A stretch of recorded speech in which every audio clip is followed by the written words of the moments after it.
예, 인사드리겠습니다. 저는 진로교육원의 대입지원관 이성준이라고 합니다. 만나서 반갑습니다. 올해 처음으로 이 수요 진학 티키타카 오늘 1회차입니다. 첫 시간이고요.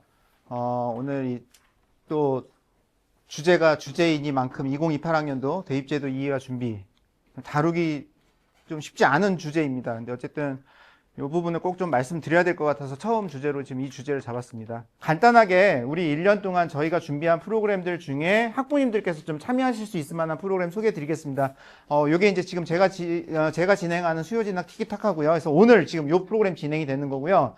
근데 오늘만 제가 혼자 할 겁니다. 오늘만 제가 혼자 하고요. 나머지부터는 이 주제에 대해서 각각 분야의 전문가 선생님들을 모시고 저와 이 전문가 선생님이 둘이 막 이야기를 주고받는 이 티키타카라는 이름을 붙인 게 이 탁구공이 빠르게 왔다 갔다 하는 것처럼 서로 막 무슨 이야기를 주고받는 어떤 이제 이런 걸로 한 겁니다. 두 번째, 학부모 진학 아카데미입니다. 요거는 좀 이제 이런 이야기 질의응답을 주로 하는 방식보다는 이 분야의 어떤 전문가가 나와서 좀 이렇게 강의를 하는 어떤 그런 프로그램이라고 생각을 하시면 되고요.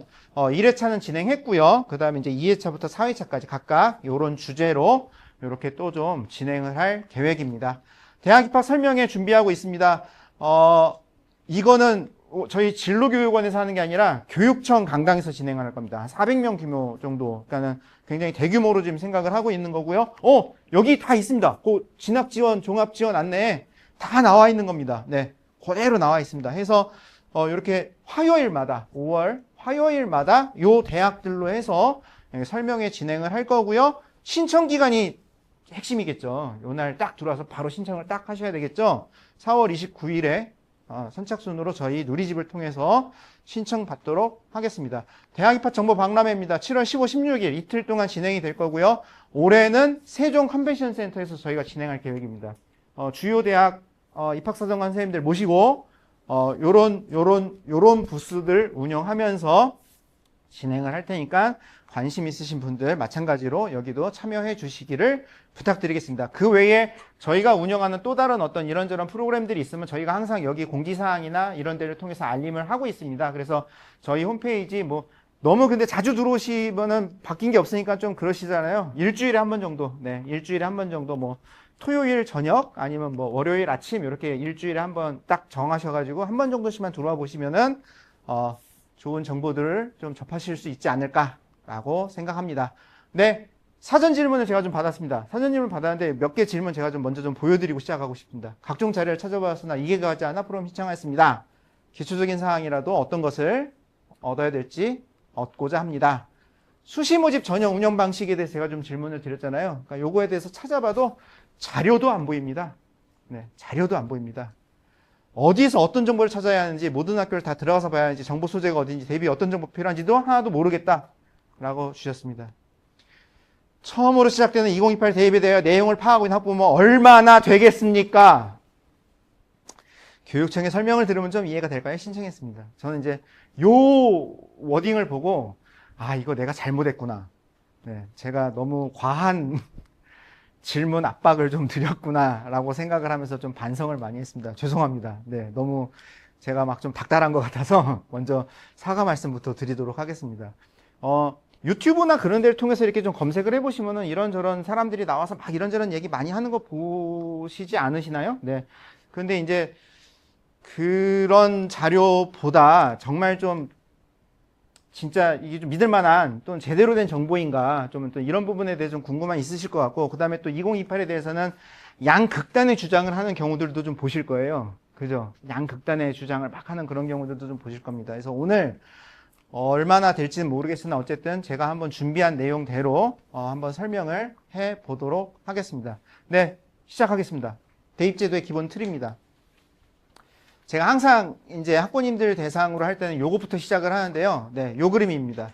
대입제도는 갑자기 어느 날 하루아침에 갑자기 만들어지지 않습니다. 4년 예고제라는 것이 있고요. 이게 법령에 규정이 되어 있습니다. 그래서 대입정책은 중학교 2학년 2월 말까지는 정부에서 무엇인가를 발표를 해야 합니다. 왜 그러느냐? 그래야 학생들이 내가 바뀐 저런 대입제도에 맞춰서 어느 고등학교를 갈 것인지도 결정을 해야 된다라는 거예요. 그래서 이 4년 예고제가 작동되고 있습니다. 그러니까 지금 오늘 제가 보여드렸던, 나눠드렸던 요 다음 페이지에 있었던 요 대학 입시제도, 2028 대학 입시제도인데 이게 왜 23년 12월에 발표됐을까요? 다 요 이유입니다. 요거에 맞춰서 대입제도의 어떤 방향성은 정부가 4년 전에 발표를 해야 됩니다. 그러니까 12월 며칠 남겨두고 27일에 이렇게 발표를 한 겁니다. 그러면 요걸 본다고 해서, 근데 이제 제가 이제 취지는 이런 거라고 생각했잖아요. 이렇게 의사결정 하시는데 도움이 되게 하기 위해서 이렇게 미리 발표하는 거라고 말씀드렸잖아요. 근데 그걸 발표했다고 해서 뭐가 이렇게 확 와 닿으시나요? 그거 아니죠. 이게 사실은 영향력이 발생하려면은 어디에서 영향력이 발생되느냐? 대학에서 전형을 어떻게 운영하고 구성하느냐에 의해서 영향력이 발생되기 시작을 합니다. 그러면은 대학에서 발표하는 거는 언제냐? 바로 2학년 4월 말입니다. 네. 근데 요 2학년 4월 말로 가기 바로 전에 대입전형 기본사항이라 그래서 대교협, 대학들끼리 모여있는 단체입니다. 근데 여기서 이제 대입 전형과 관련된 업무를 이제 교육부로부터 이관받아서 이제 여기서 좀 운영을 하고 있는데요. 여기에서 대학에서 신입생을 선발하는데 관련된 모든 어떤 그런 규정 같은 것들을 이런 대입전형 기본사항이라는 것을 통해서 1학년 8월 말에 발표를 합니다. 자, 그러면 오늘 여기 오신 분들은 전부 다 지금 고등학교 1학년 또는 중학교 3학년 학부모님들이신데, 고등학교 1학년 애들을 기준으로 했을 때 왜 우리는 지금 이걸 보고 다 지금 2028이라고 할까요? 그 이유 아세요? 왜 우리는 이걸 전부 다 2028이라고 할까요? 올해는 지금 몇 년이죠? 2025년이죠. 그러면 지금 고3 애들이 대학교 1학년에 입학하는 해는 언제죠? 2026이죠. 네. 그러니까는 지금 고3 애들이 대학 가는데 필요한 어떤 대입 전형은 2026 대입 제도가 되는 거예요. 그런 식으로 계산을 하면은 26, 27, 28. 지금 고등학교 1학년 애들은 몇 학년도 대입을 준비하는 학생들이다? 2028 학년도에 대입을 준비하는 학생들이다. 이렇게 생각하시면 됩니다. 그러면은 2028 학생들을 위한 대입전형 기본사항 발표됐나요? 안 됐나요? 아직 안 됐습니다. 지금 아직, 그러니까 여기도 아직 안 온 거예요. 지금 여기도 아직 안 온 거예요. 그럼 이게 언제 발표됐느냐? 8월 말에 발표됩니다. 네, 8월 말에 발표가 됩니다. 그리고 난 다음에, 대입전형 시행계획. 제가 이제 실제로 학생들이 어느 대학, 어떤 전형으로 어떻게 지원하냐, 무슨 전형으로 지원하냐, 이런 거에 대한 결정을 하는 영향력은 어디서부터 발생한다고 말씀드렸죠? 대학에서 무엇인가를 발표를 해야 그걸 보고 확인할 수 있다고 말씀드렸잖아요. 그럼 그게 뭐냐? 대입전형 시행계획입니다. 이거는 2학년 4월 말에 발표합니다. 자, 그러면 지금 대학 입학처 홈페이지에 게시되어 있는 최신의 대입전형 시행계획은 몇 학년도일 걸까요? 몇 학년도에 해당하는 내용일까요? 질문이 제가 너무 어렵나요? 네. 2026입니다. 지금 고3 애들 것만 공개가 되어 있습니다. 대학은 2027 시행계획을 확정했습니다. 그거를 지금 대교협에 다 보고를 한 상태예요. 그러면 이제 그걸 심의 과정을 거쳐서 4월 말 5월 초에 승인을 받으면 5월에 발표합니다. 5월 초 정도에 발표를 할 겁니다. 그러면 지금 고등학교 2학년 학생들에게 해당하는 2027 대입전형 시행계획은 2027 맞죠? 2027 대입전형 시행계획은 언제 발표된다? 조만간 곧 발표될 거다. 그러면은 관심 있으신 고등학교 1학년 애들에 대한 시행계획은 언제 발표된다? 내년 요때쯤. 내년 5월 초. 그때 발표가 돼야, 이제 그때서야 이제 그걸 봐야, 어느 정도 전형에 우리 애가 어디에 장점이 있으니 요런 전형 중심으로 좀 준비를 하면 되겠구나라는 아웃라인이 그때 가서야 나오는 겁니다. 근데 이제 실제로 그런데 이제 막 또 되게 디테일한 어떤 기준 같은 것도 필요해요. 막 동점자 처리 기준이라든가, 그 다음에 뭐 여기에서 결혼이 생기면 어느 전형으로 어떻게 정시 뭐로 넘긴다든가, 뭐 요런 것들은 어디서 발표를 한다? 모집 요강에 나옵니다. 네, 모집 요강에 나옵니다. 그래서 그건 언제? 고3 5월 말에 수시가, 고3 9월 초에 정시 모집 요강이 나오는 그런 식으로 되어 있다라고 보시면 됩니다. 자, 그러면 진짜 모든 대학의 2028학년도의 대입전형 시행계획이 내년 5월 초에 발표될까요? 어떻게 생각하세요?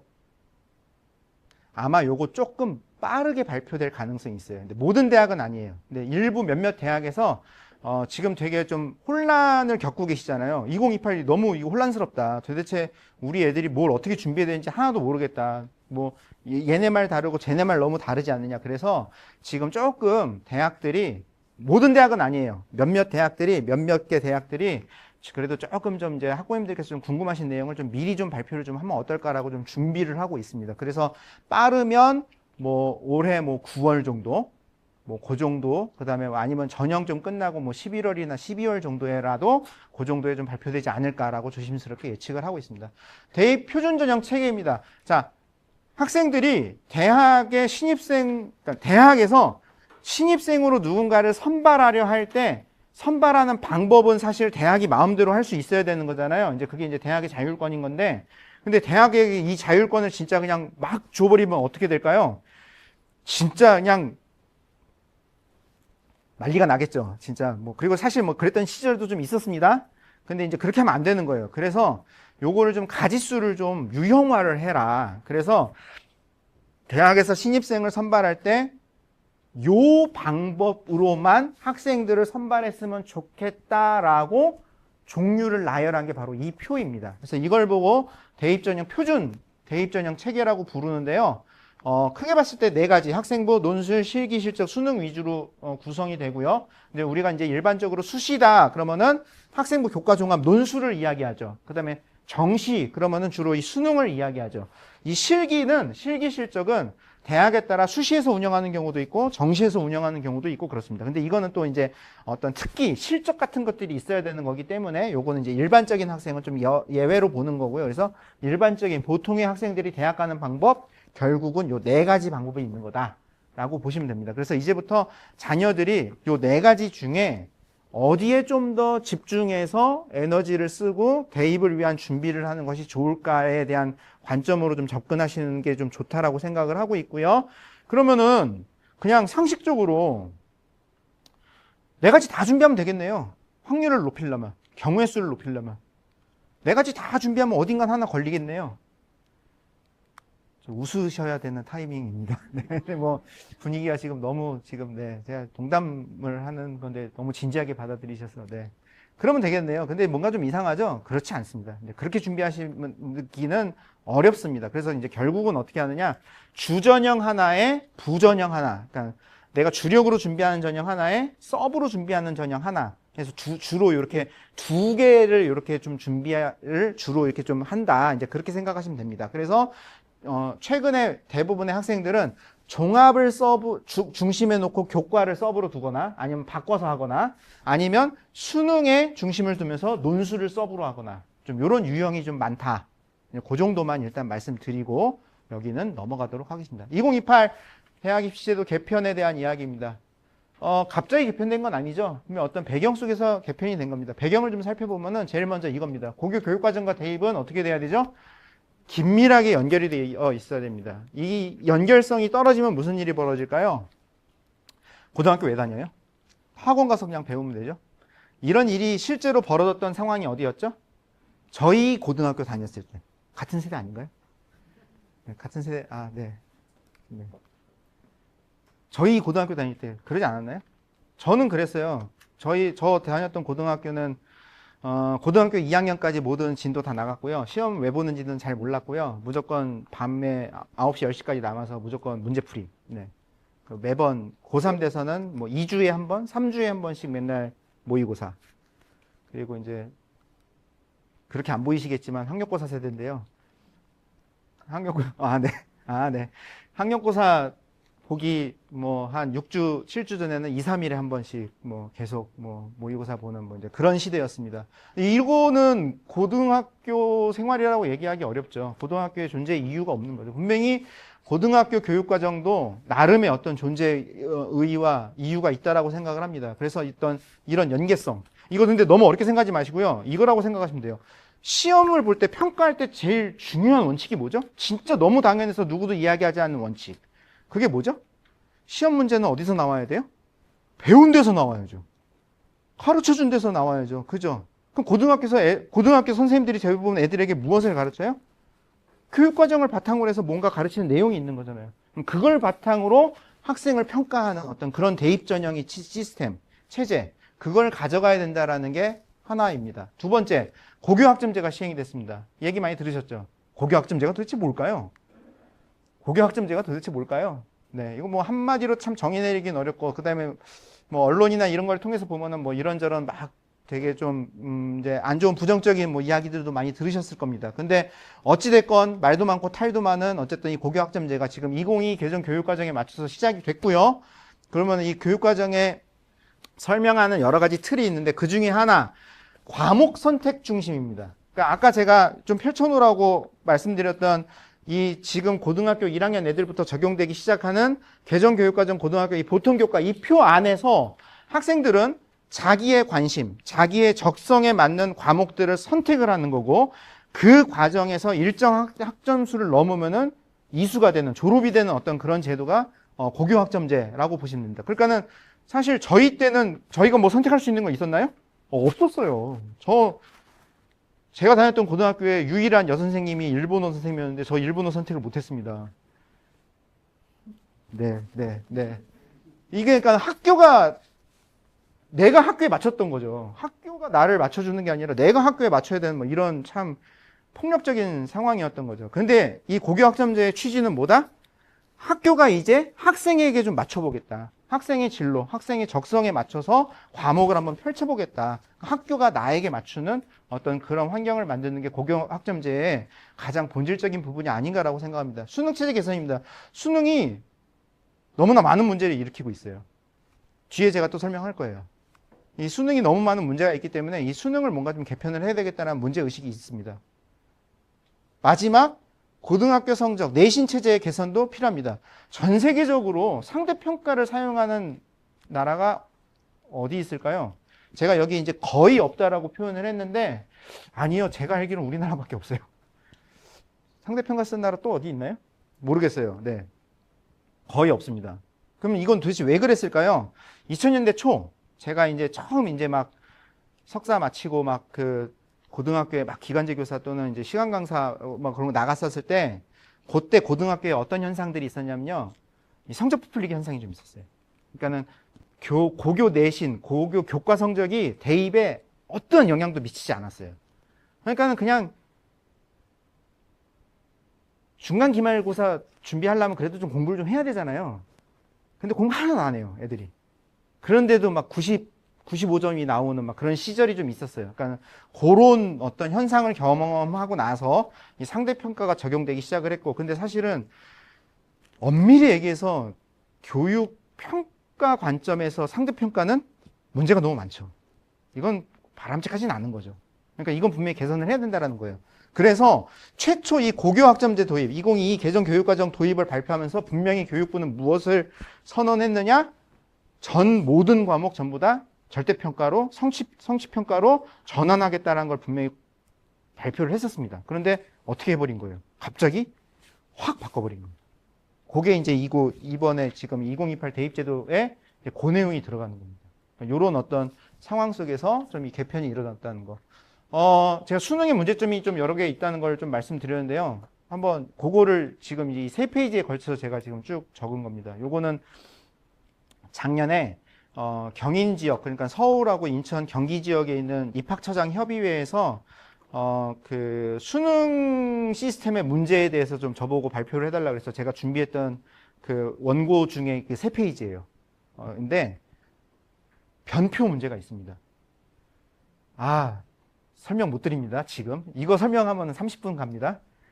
그러니까는 왜 문제가 발생하느냐? 선택 때문에 발생을 해요. 탐구 과목이 여러 과목이 있잖아요. 근데 탐구 과목의 난도를 어떻게 설정하고 애들이 어떤 수준의 애들이 들어가느냐에 따라 이게 유불리가 발생할 수 있어요. 어딘 너무 쉽게 문제를 내고 어딘 너무 어렵게 문제를 내고 그러다 보면 이게 좀 문제가 있잖아요. 그래서 요거를 보정하기 위해서 표준 점수라는 거를 활용을 하는데 이 표준 점수를 계산을 할 때 또 이 계산 방식에 의해서 어떤 과목은 확 저쪽 끝으로 가기도 하고 어떤 과목은 가운데 몰리기도 하고 뭐 이런 일이 벌어져요. 그래서 요거를 요렇게 뭉쳐있는 거를 펼쳐주고 요렇게 펼쳐져 있는 거를 뭉쳐주는 효과가 나타나는 게 변표입니다. 그러니까 이거는 결국 내가 어떻게 시험을 보고 어떤 유형의 어떤 문제 어떻게 시험 보느냐과 관계없이 전부 다 그냥 막 표준화를 시켜버리는 뭐 이제 이런 문제가 있어요. 예, 이해 안 되셔도 됩니다. R표점이라는 게 또 있습니다. 그냥 이런 문제가 있자 서울대가 어떻게 해버렸느냐? 우리는 변표 사용 안 할래요 하고 그냥 확 선언을 해버렸어요. 그러면은 변표를 사용 안 하면 또 이 문제가 해결된 건가요? 왜 변표를 사용하기 시작했다고 했어요? 선택 문제 때문에 문제가 발생했다 그랬죠. 그 문제는 그대로 남아 있어 버리는 거예요. 그러니까 이것도 사실은 답이라고 얘기할 수 없어요. 결국은 여기서 이제 어떤 과목을 선택해야 되느냐는 네, 엄청 그런 고민에 빠질 수밖에 없는 거죠. 과라버라는 단어 들어보셨습니까? 과라버. 네. 과탐투 논란입니다. 서울대가 우리 서울대의 자연계열, 공학계열로 진학을 하려면은 탐구의 물화생지, 과학 1하고 2에서 총 8과목이 있는데 2는 좀 너희들이 좀 듣고 와야 되지 않냐 해서 최소 2 하나는 무조건 풀어라 라고 지정을 했었어요. 근데 이제 시간이 지나면 지날수록 어떻게 되는 거죠? 애들이 뭐 여러 가지 이유, 근데 이제 그 중에 하나가 이제 의대로 좀 쏠리는 어떤 이런 일이 벌어지고 하면서 애들이 과탐투를 회피하는 현상들이 벌어진 거예요. 그러다 보니 이제 서울대 자원이 좀 줄어들게 되는 이런 일이 벌어지자 서울대가 2 과목을 포기를 했습니다. 그러자 무슨 일이 벌어져요? 그 뭐하러 2를 해요? 다 빠져버린 거예요. 1으로. 그래서 그런데 이제 2에 어차피 너도 모르고 나도 모르고 다 모르는 문제잖아요. 어떻게 찍느냐에 따라 내가 갑자기 등급이 확 올라가는 뭐 표준 점수를 확 받을 수 있는 문제 이런 일이 또 좀 벌어질 수 있었던 거예요. 그래서 옛날 아랍어와 같은 현상이 벌어졌다 해서 과라버. 네. 우리나라에 아랍어를 가르치는 고등학교, 가르쳐주는 고등학교 몇 개 있어요? 제가 아는 거 하나 있습니다. 그런데 제2외국어에서 우리나라에서 제일 많은 과목을 선택했던 게 뭐예요? 아랍어였습니다. 왜? 아까 제가 말씀드린 너도 몰라? 나도 몰라. 그래, 우리 한번 해보자. 네, 그거였던 거예요. 네. 사탐런입니다. 지금 심각합니다. 이건 너무 심각해서 뒤에 또 좀 따로 뺐어요. 이 사탐런. 애들이 지금 자연 공학 계열 가겠다는 애들이 과탐 2개 안 해요. 이제는. 과탐 하나, 사탐 하나로 넘어가기 시작을 했어요.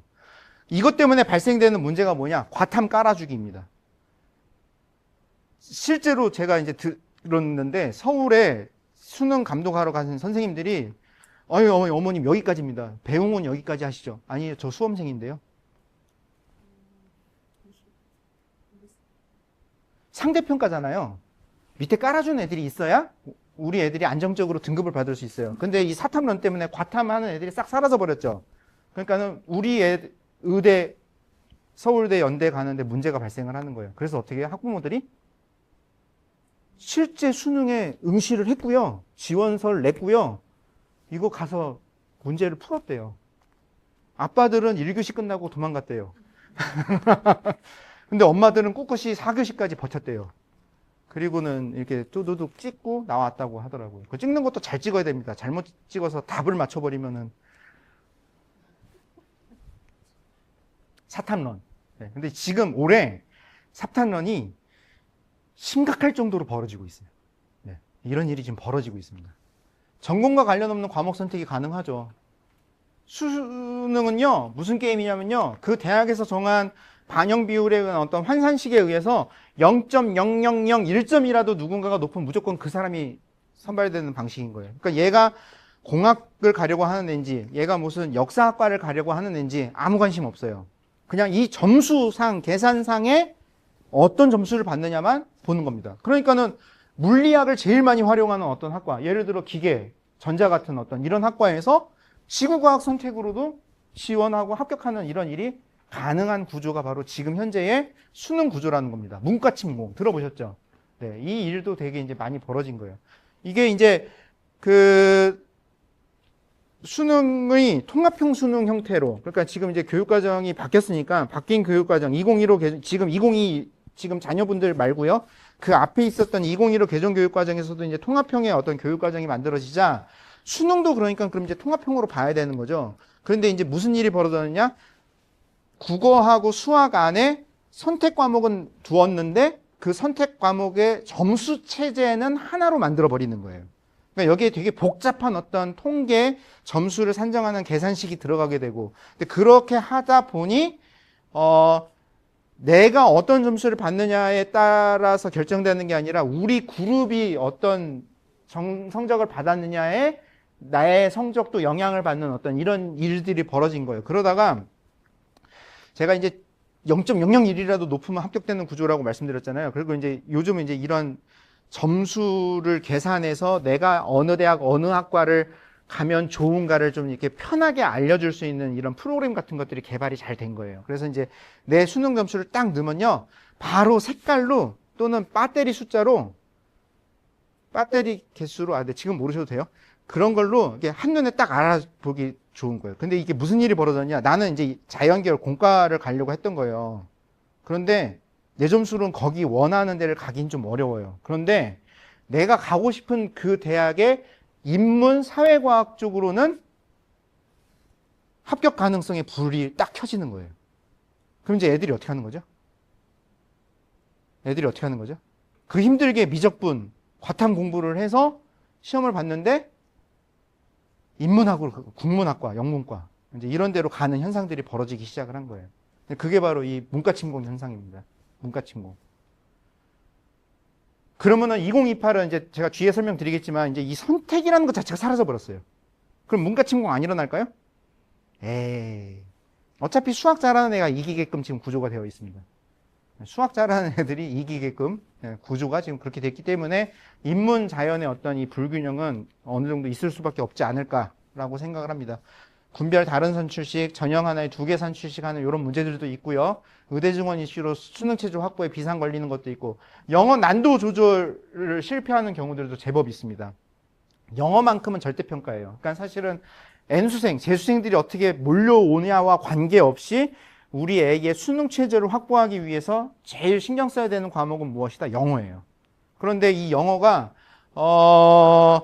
1등급 비율이 1%였던 적도 있어요. 1에서 10%, 막 12%, 막 이렇게까지 막 완전 너를 뛰게 되는 겁니다. 그럼 이건 뭐죠? 결국은 난도 조절에 좀 실패를 하는 거죠. 그러면은 교육과정 평가원 니네 문제를 잘못 내서 이런 거 아니냐? 난도를 맞추는 거는 신의 영역이라고도 합니다. 네. 물론 이제 그게 좀 어렵습니다. 근데 어렵긴 한데 그래도 사실은 너무 좀 심하게 1%의 비율이 막 이렇게 왔다 갔다 하는 거죠. 작년 6월입니다. 작년 6월 평가원 주간에, 그러니까 실수능은 아니었어요. 실제 수능은 아니었는데 작년 육모에서 1등급 비율이 1.47%였어요. 난리 났어요. 애들 막 울고불고 뭐 난리 났습니다. 왜 그랬을까요? 생각해 보시면 의대 이슈 때문이었죠. 갑자기 작년 4월? 5월? 4월 말, 5월 초 그때 정원 2,000명 확 발표해버리고 그러면 이제 막 직장인들도 갑자기 막 가세할 거다 뭐 막 이런 게 하니까 평가원 입장에서 이게 좀 두려운 거죠. 분명히 이게 좀 변별하는 어떤 효과가 있어야 되는데 근데 너무 어렵게 내버린 거죠. 근데 이랬다가 실제 수능 가서는 또 어떻게 됐어요? 근데 또 그렇다고 또 막 너무 또 쉽게 내진 않았죠. 좀 제가 숫자가 기억 안 나는데 어쨌든 뭐 이제 요런 것들. 그럼 이건 실패한 건지 의도한 건지 그것도 모르겠습니다. 특정 사교육 업체가 독식하는 경우 있습니다. 이거 아세요? 빅5 의대 정시 합격자의 60%가 하나의 사교육 업체 출신이랍니다. 네. 땡땡 인재, 시대 인재입니다. 네. 네.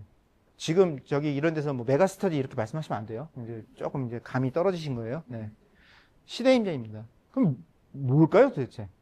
여기가 정말로 잘 가르쳐서 이런 일이 벌어지는 걸까요? 아니면은 원래 갈만한 애들이 거기에 모였기에 그런 일이 벌어졌을까요? 뭐가 원인인지 모르겠습니다. 어쨌든 근데 이런 일이 있습니다. 네, 이런 것들도 있습니다.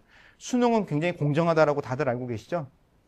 이 수능의 공정함에 대해서 저와 이야기를 나누면은 제가 진짜 뭐 한 2-3시간도 얘기하려면 얘기할 수 있습니다. 증거자료 다 들이밀면서 제가 말씀드릴 수 있습니다.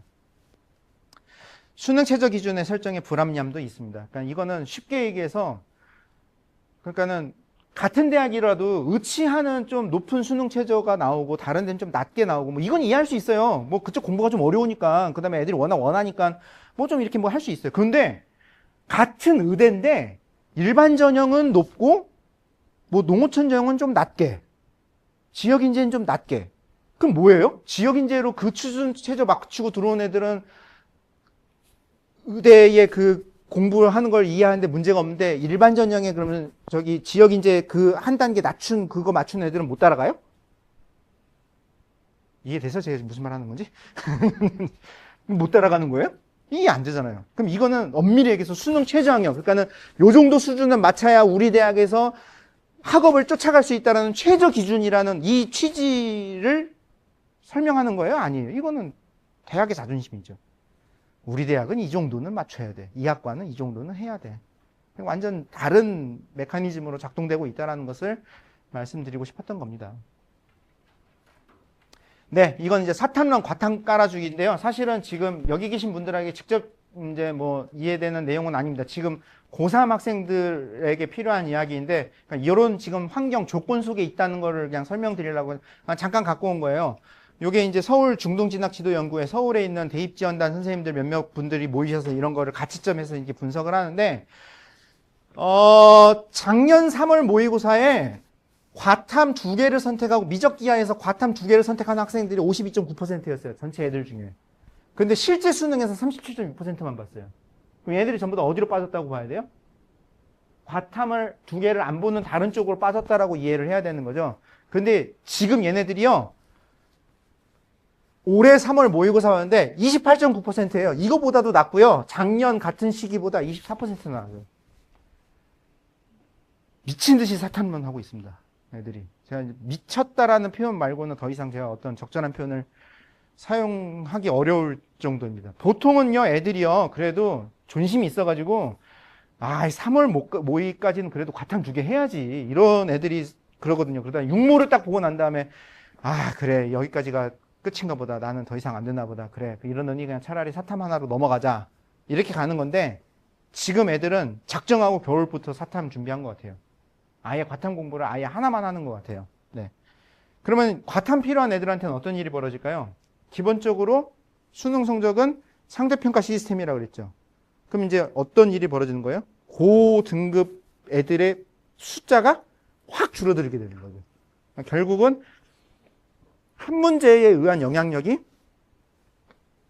다른 애들이 많이 쳤을 때보다 훨씬 더 크게 작동되는 어떤 이런 일이 벌어질 수 있다라는 겁니다. 네, 요런 게 있고요. 그 다음에 지금 이제 보통 공부 잘하는 애들은 엄매 아니면 이제 화작을 좀 선택하는 경향이 있었는데 이게 좀 더 어려워요. 조금 어려워요. 공부하기가. 그런데 점점 시간이 가면 갈수록 애들이 이제 화작 쪽으로 또 몰리고 있다. 그 부분을 지금 설명드리는 거고요. 수학에서도 마찬가지로 어려워도 그래도 이제 자기의 어떤 유리함을 유지하고자 미적 또는 기하를 계속해서 좀 선택하는 경향이 좀 있었는데 지금 이제 확통으로 좀 애들이 좀 4% 정도 빠졌습니다.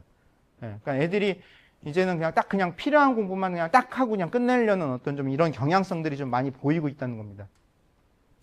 네, 2028 대입제도 개편안을 좀 설명을 해보겠습니다. 어떤 문제 상황이 있으니 이 문제 상황을 해결하는 어떤 개편안으로 나왔다로 이렇게 좀 해석을 하실 수 있을 것 같고요.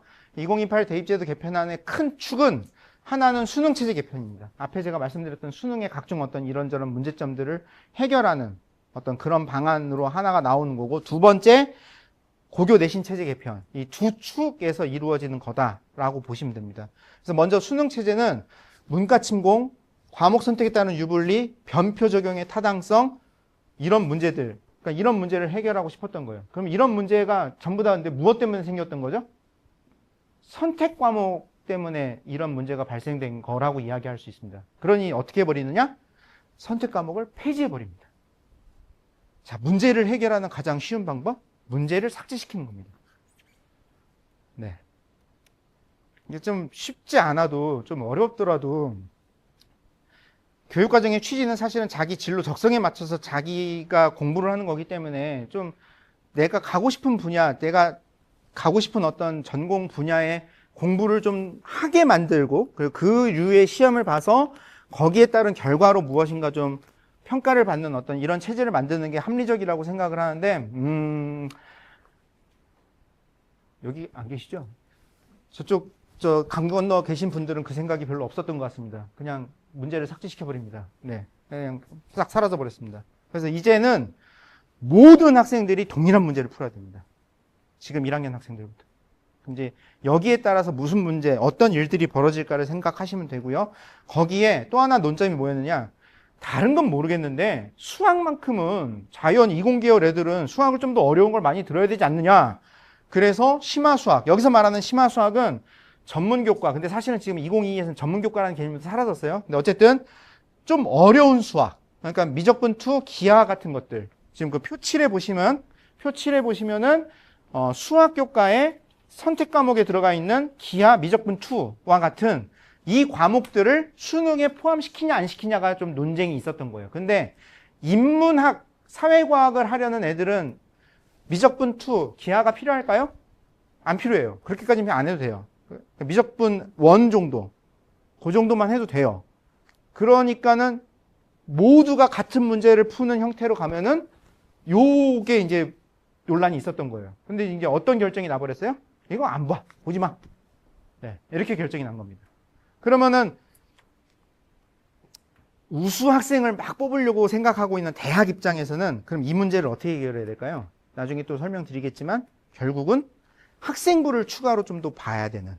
그래서 학생부, 학교, 고등학교에서 이런 좀 어려운 수학을 얼마나 좀 접근을 했느냐. 이런 부분을 좀 관심 있게 들여다보는 형태로 바뀌지 않을까라고 예상할 수 있습니다. 두 번째, 고교 내신체제 개편입니다. 고교학점제 전면 성취평가제 도입 분명히 발표했다고 했습니다. 근데 이때 여기에서 나왔던 여러 가지 문제점들 중에 하나가 무엇이느냐. 아니, 이렇게 되면 또 고등학교가 2000년대 초처럼 또 다 막 이거 성적 부풀리게 하는 거 아니냐. 그럼 그거에 대한 대안은 있냐. 뭐 막 이런 얘기. 그리고 지금 고등학교 선생님들이 너무나 오랜 시간 동안 이 상대평가에 길들여져 있는데 그럼 이거를 정말 지금 갑자기 이렇게 바뀐다고 해서 그럼 이 문제가 해결될 수 있느냐? 뭐 이제 이런 것들이 있었던 거죠. 그러자 이제 어떻게 해버린 거예요? 네, 그러면은 상대평가 5단계로 가자. 중간적으로. 그러면서 성취도 평가, 절대평가도 어떻게 하자? 병기하자. 같이 다 학교생활기록부에 담자. 지금 이제 그런 형태로 정리가 됐다라고 보시면 됩니다. 그래서 그 부분에 대한 것들은 뒤에 여기 포함해서 뒤에 다시 설명드리겠습니다. 수능 개편안입니다. 현행은 이렇게 봤었죠. 요거를 과목이라고 이해하시는 분들이 많은데 정확하게 얘기하면 영역입니다. 국어, 수학, 영어 영역이 있는 거고요. 이 영역 안에 과목이 있는 거예요. 그래서 공통으로 독서 문학, 그 다음에 화작이냐 엄매 둘 중에 하나, 국어에서는 둘 중에 하나를 선택하는 거였고 수학은 수원, 수투는 공통인데 확통이냐 미적이냐 기하 셋 중에 하나를 선택하는 이런 방식으로 갔던 겁니다. 근데 앞에서 말씀드렸던 각종의 수능에 관련된 이런저런 문제들이 막 있자 이제 어떻게 해버린다? 전부 다 공통으로 봐버립니다. 그래서 시험 범위는 어떻게 결정됐다? 화법과 언어, 독서와 작문, 문학이라는 그게 요 7페이지에 색깔로 표시되어 있는 부분 색깔로 표시되어 있는 부분이 수능 출제 영역입니다. 수능 출제 영역 국어 이렇게 결정된 거고요. 수학은 대수, 미적분 1, 확률과 통계로 결정됐습니다. 대수라는 게 지금 좀 얼핏 안 와 닿으실 텐데요. 이전 애들로 생각을 하면 이게 수1입니다. 수1, 미적분 1이 수2입니다. 수원, 수2. 옛날 애들이 봤었던 수원, 수2가 공통으로 들어왔고요. 그 다음에 선택 과목에 있었던 확통이 공통으로 들어왔다. 라고 보시면 됩니다. 그러면 진짜 이공계열, 자연공학 애들이 배워야 될 미적분, 그러니까 이제 바뀐 거로 얘기한 미적분 2, 기하와 같은 것들은 이제 어떻게 되는 거죠? 수능에서 안 보는 거예요. 네, 그럼 이제 이게 무슨 효과가 나올 거냐. 네. 영어는 그대로 가고요. 한국사 그대로 가고요. 여기 좀 화면이, 여기 음영이 좀 잘 안 보이네요. 저기 인쇄물에는 음영 표시돼 있죠? 네. 영어, 한국사, 제2외국어는 절대평가. 근데 나머지는 전부 다 상대평가입니다. 그리고 사회과학은, 사회 9, 과학 8과목. 그러니까 여기에서 이제 또 이제 문제가 발생되는 거예요. 뭘 선택하느냐. 그러니까 어디에 뭐 애들이 몰리고 쏠리냐, 안 쏠리냐. 이것 때문에 좀 문제가 있었던 거예요. 그러니까 이제 전부 다 필요 없어. 인문이든 자연이든 아무 상관없어. 통합사회, 통합과학 다 봐. 네. 이렇게 결정이 된 거예요. 네. 근데 이제 선택할 수 있는 건 요거 하나입니다. 제2외국어는 선택입니다. 네. 근데 지금 우리나라에서 제2외국어를 요구하는 대학은 네, 서울대 하나 있습니다. 네, 2028에서도 계속 유지할지는 모르겠는데 어쨌든 지금 현재는 서울대 하나 요구하고 있고 나머지는 그것도 이제 응시만 하면 돼요. 성적이 반영되는 형식은 아니고 응시만 하면 돼요. 네, 이제 그런 정도인데 이제 어쨌든 그렇게 가고 있습니다. 그래서 지금 저는 개편안으로 수능이 바뀌었다는 겁니다. 어제 발표가 됐습니다. 2028학년도 대학 수학능력 시험 예시문항 안내 자료집 해서 요게 이제 어제 발표가 됐고요. 한국교육과정평가원에서 만들면 사실은 이런 거 그냥 홈페이지에 딱 띄우고 별로 보도자료 안 내거든요. 근데 교육부에서 보도자료까지 대대적으로 지금 내고 지금 막 홍보하고 있습니다. 그래서 요 자료집이 어디에서 찾아야 되는지 궁금하시잖아요. 그래서 저희 홈페이지 알림마당 자료실에 제가 요 두 파일을 올려놨습니다. 하나는 요거고요. 어제 공개된 요거고요. 하나는 작년 9월 26일에 공개된 게 또 하나 있어요. 그 파일 두 개. 근데 여기는 통사 통과만 있고요. 여기에는 국어, 수학, 통사 통과 4개 영역의 그 예시 문제가 나와 있습니다. 그래서 한번 보시면 좋겠고요. 근데 학부모님 보시는 건 의미 없잖아요. 이제 근데 지금 애들이 풀어도 이걸 잘 풀 수 있을까요? 좀 어려워할 수 있어요. 왜? 이 고등학교, 중학교 때 배웠던 내용만으로 풀기에는 지금 조금 한계가 있을 수 있어요. 그러니까 저는 그냥 자료 확보만 좀 하셨다가 뭐 이제 애들 뭐 한 2학년 마칠 때쯤 뭐 이제 그때 겨울방학 뭐 그런 때쯤 한번 이렇게 쓱 던져주면서 이거 한번 풀어봐라 뭐 이제 고르시는 게 훨씬 더 낫지 않을까. 근데 이제 여기에도 근데 사실은 좀 함정이 있습니다. 아무래도 이제 여기에 나와 있는 문제들은 뭘까요? 이런 유형, 이런 패턴으로 문제를 낼 거야 라는 어떤 그런 게 좀 강하겠죠. 그러다 보니 난도는 달라질 수 있어요. 난도는 훨씬 더 어렵게 나올 수도 쉽게 나올 수도. 그러니까 한국교육과정평가원이 이제 애들을 상대로 그런 테스트를 학력평가를 통해서 이렇게 좀 여러 해 좀 하지 않을까 싶습니다. 그래서 그 결과가 어떻게 나오느냐에 따라 좀 차이가 있지 않을까 싶습니다. 네, 여기 가셔서 찾아보세요. 네, 요거 올려놨습니다. 네. 교과 성적이 바뀐 부분에 대해서 좀 설명을 드리겠습니다. 우리나라는 지금 이제 상대평가 체제를 계속해서 유지하고 있었다라고 말씀을 드렸고요. 그래서 이제 기존에는 현행은 이렇게 9등급 체제였습니다. 여기 비율대로 무조건 자르는 거예요. 그래서 만약에 어느 이 과목을 들은 애들이 100명이라면 그리고 얘네들의 점수가 이렇게 적절하게 잘 동점자 없이 쭉 펼쳐져 있다면 어떻게 점수 계산이 되느냐? 1등부터 4등까지는 몇 등급? 1등급이 되는 거예요. 그 다음에 5등부터 11등까지는 7명은 2등급. 그 다음에 12등부터 23등까지는 3등급. 이런 식으로 이 등급 계산하는 방식에 의해서 인원을 이렇게 쭉 펼쳐놨던 겁니다. 9등급으로. 요게 이제 정규분포, 네, 정규분포 이렇게 가운데가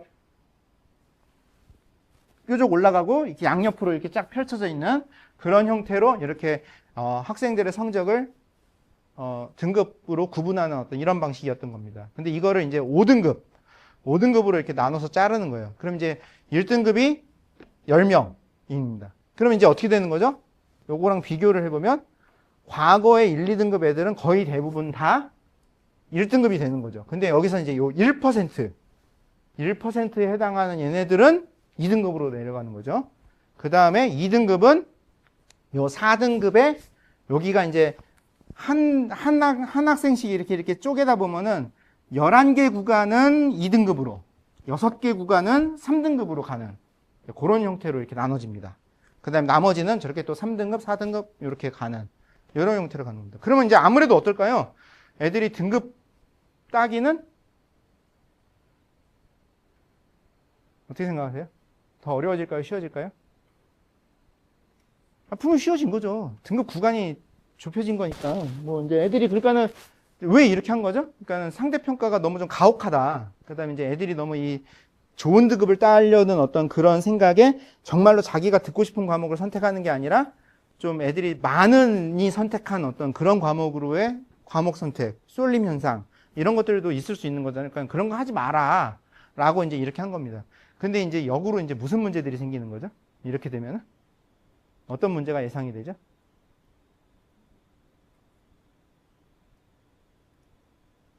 어떤 일들이 벌어질까요? 이렇게 되면은 혹시 이런 얘기 들어보셨어요? 너 고등학교 가서 2등급 하나라도 받으면 인서울 못해. 이런 얘기 들어보셨어요? 이렇게 돼버리는 거예요, 지금.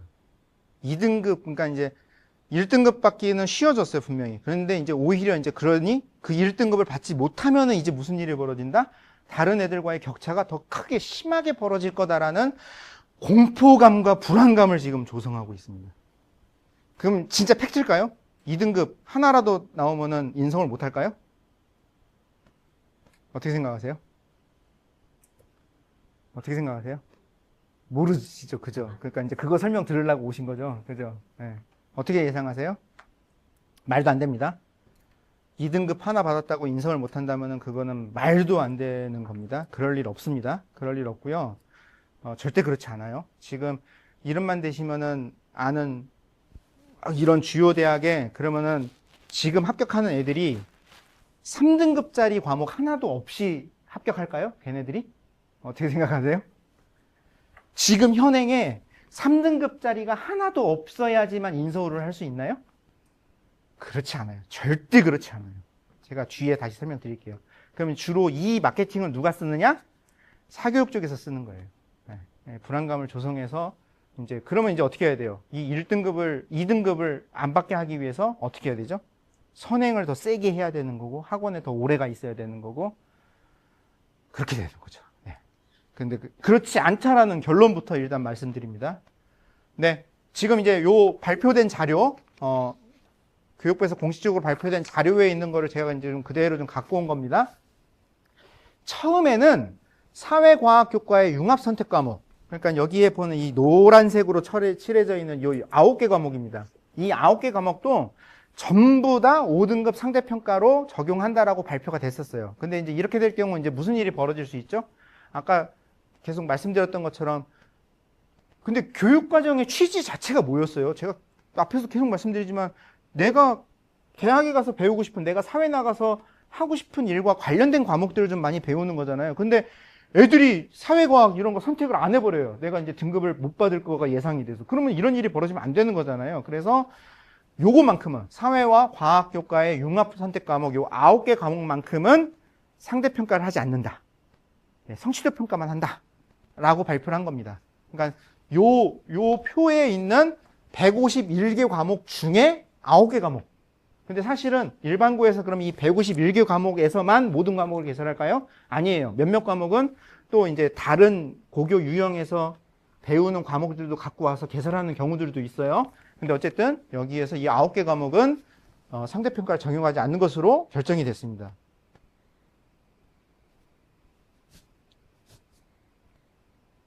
그리고 이제 이렇게 되면 그러면 또 무슨 일이 벌어지는 거죠? 애들이 아싸 그러면 이제 사회과학만 9개만 다 듣자.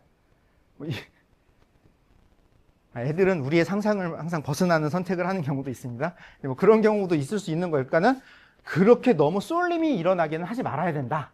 이제 이런 장학 이런 것도 좀 해보겠다라고 했습니다. 그러면서 원래 이제 이 대입의 그러니까 대학으로 전달되는 이 각종 통계 자료들이 있는데 그거를 구체적으로 요런 정보들을 전달하겠다라고 앞에 있는 자료에서는 몇 개만 보여줬던 거예요. 근데 그거를 작년 12월 말로 제가 기억해요. 작년 12월 말에 요렇게 다시 비고와 추가 자료까지도 제공을 하겠다. 그래서 지필평가와 수행평가의 비중, 수행평가의 영역명, 성취도별 분할 점수의 구간까지 해서 근데 이건 원래 처음부터 이건 원래 제공하기로 되어 있었던 거예요. 이런 것들을 전부 다 제공하겠다라고 추가로 발표를 했습니다. 그럼 이제 저희는 보통은 제공하겠다라는 자료 요걸만을 보고 여기에서 그러면 어떤 의미가 있나 이런 걸 생각을 하는데요. 사실은 여기서 빠져 있는 게 더 중요해요. 여기서 뭐가 빠져 있느냐? 아예 이 표에 안 들어온 정보가 있어요. 그게 뭐냐? 표준 편차입니다. 기존에는 표준 편차 정보가 항상 대학에 제공이 됐었어요. 근데 이제 2022 지금 고등학교 1학년 애들부터는 표준 편차 정보는 제공하지 않는다는 거예요. 그러면은 표준 편차 정보가 있냐 없냐에 따라서 무슨 일이 벌어지냐면요. 되게 많은 일이 벌어지는데요. 그러니까 학교 수준까지도 사실은 판단할 수 있어요. 표준 편차 정보가 있으면. 근데 이제 그런 거를 알 수는 없어요. 그러면 그 대신에 이제 무엇이 되느냐? A등급의 비율, B등급의 비율, 근데 요건 절대평가로 하는 거예요. 절대평가로 계산하는 A, B, C의 비율, 그 다음에 나머지 정보들. 그럼 이제 요런 정보들, 요런 지필평가, 수행평가, 비중, 영역명 이런 것들을 보면 그 다음에 입학사정관들이 이런 거에 대해서 좀 훈련을 어느 정도 받고 나서 보면은 충분히 의미 있는 어떤 평가할 수 있는 어떤 정보들을 대학에서 확보할 수 있지 않을까라고 예측을 할 수 있습니다. 네, 그래서 지금 이제 요거 가지고 제가 계속 설명드리는 거고, 그래서 이제 학생들은 지금 여기 계신 학부모님들 1학년 학생들은 학교에서 선택한 거 있었나요? 얼마 없었을 거예요. 뭐 여기 교양 쪽에 지금 제가 여기다 지금 싫지 않은 밑에 있는 무슨 체육예술 교양 쪽에서 뭐 음악을 선택하냐 미술을 선택하냐 뭐 그런 정도 선택 뭐 그런 거 하나 정도 아마 선택이 있지 않았을까 싶습니다. 그것도 안 했을 수도 있고요. 그런데 이제 당장 언제부터 내년 2학년부터는 여기에 있는 일반 진로 융합 선택에서 각 교과별로 어떤 이런 선택들이 이루어져야 돼요. 그러면 이제 뭐가 이제 또 이제 막막하신 거죠? 도대체 어떤 과목을 어떻게 들어야 되나? 이런 부분이 또 좀 이제 막막하실 수 있죠. 그래서 그건 제가 뒤에 설명을 드릴 거예요. 근데 이제 여기서 또 하나 보셔야 될 지점이 뭐냐? 여기 색칠되어 있는 이 음영이 무엇을 의미하는 거라고 그랬어요? 수능 시험 범위에 해당하는 과목이라고 말씀드렸습니다. 요거는 성취평가만 하는 상대평가 적용하지 않는 과목이라고 말씀드렸어요. 그럼 딱 드시는 생각이 뭐예요? 딱 했을 때 처음 딱 느껴지는 게 뭐예요? 수능 따로 교과 공부 따로 아니야? 이 생각을 할 수밖에 없는 거죠. 그러니까 모든 과목이 수능하고 연결이 돼 있지 않아요. 그리고 대체로 수능 과목들은 언제 배우는 쪽으로 연결되어 있죠? 1학년 또는 2학년 때 배우는 과목으로. 그런데 수능은 언제 봐요? 3학년 마칠 때쯤에 보는. 그러니까 이 불일치 문제, 이런 부분들을 어떻게 접근하고 이걸 어떻게 해결해야 되느냐. 그럼 이제 여기서 학교에 따라서 만약에 어느 고등학교가 수능의 의미 부여를 굉장히 많이 하는 학교가 있어요. 그러면 이제 어떤 일이 벌어지는 거죠? 이런 과목들을 개설은 했는데 이 시간에 이제 어떻게 하는 거예요? 이제 수능 공부를 시키는. 근데 이제 안 그러는 학교가 있어요. 그럼 이제 학부모님들이 이제 학교에 막 전화해가지고 저쪽 학교는 수능 공부 시킨다는데 우리 학교는 왜? 이러시면 안 된다는 거예요. 그럼 고등학교에 이제 완전 교육과정의 취지를 완전 벗어나는 지금 이런 일들이 벌어질 수 있다는 겁니다. 이런 문제도 지금 좀 해결해야 될 어떤 과제 중에 하나라고 생각을 합니다.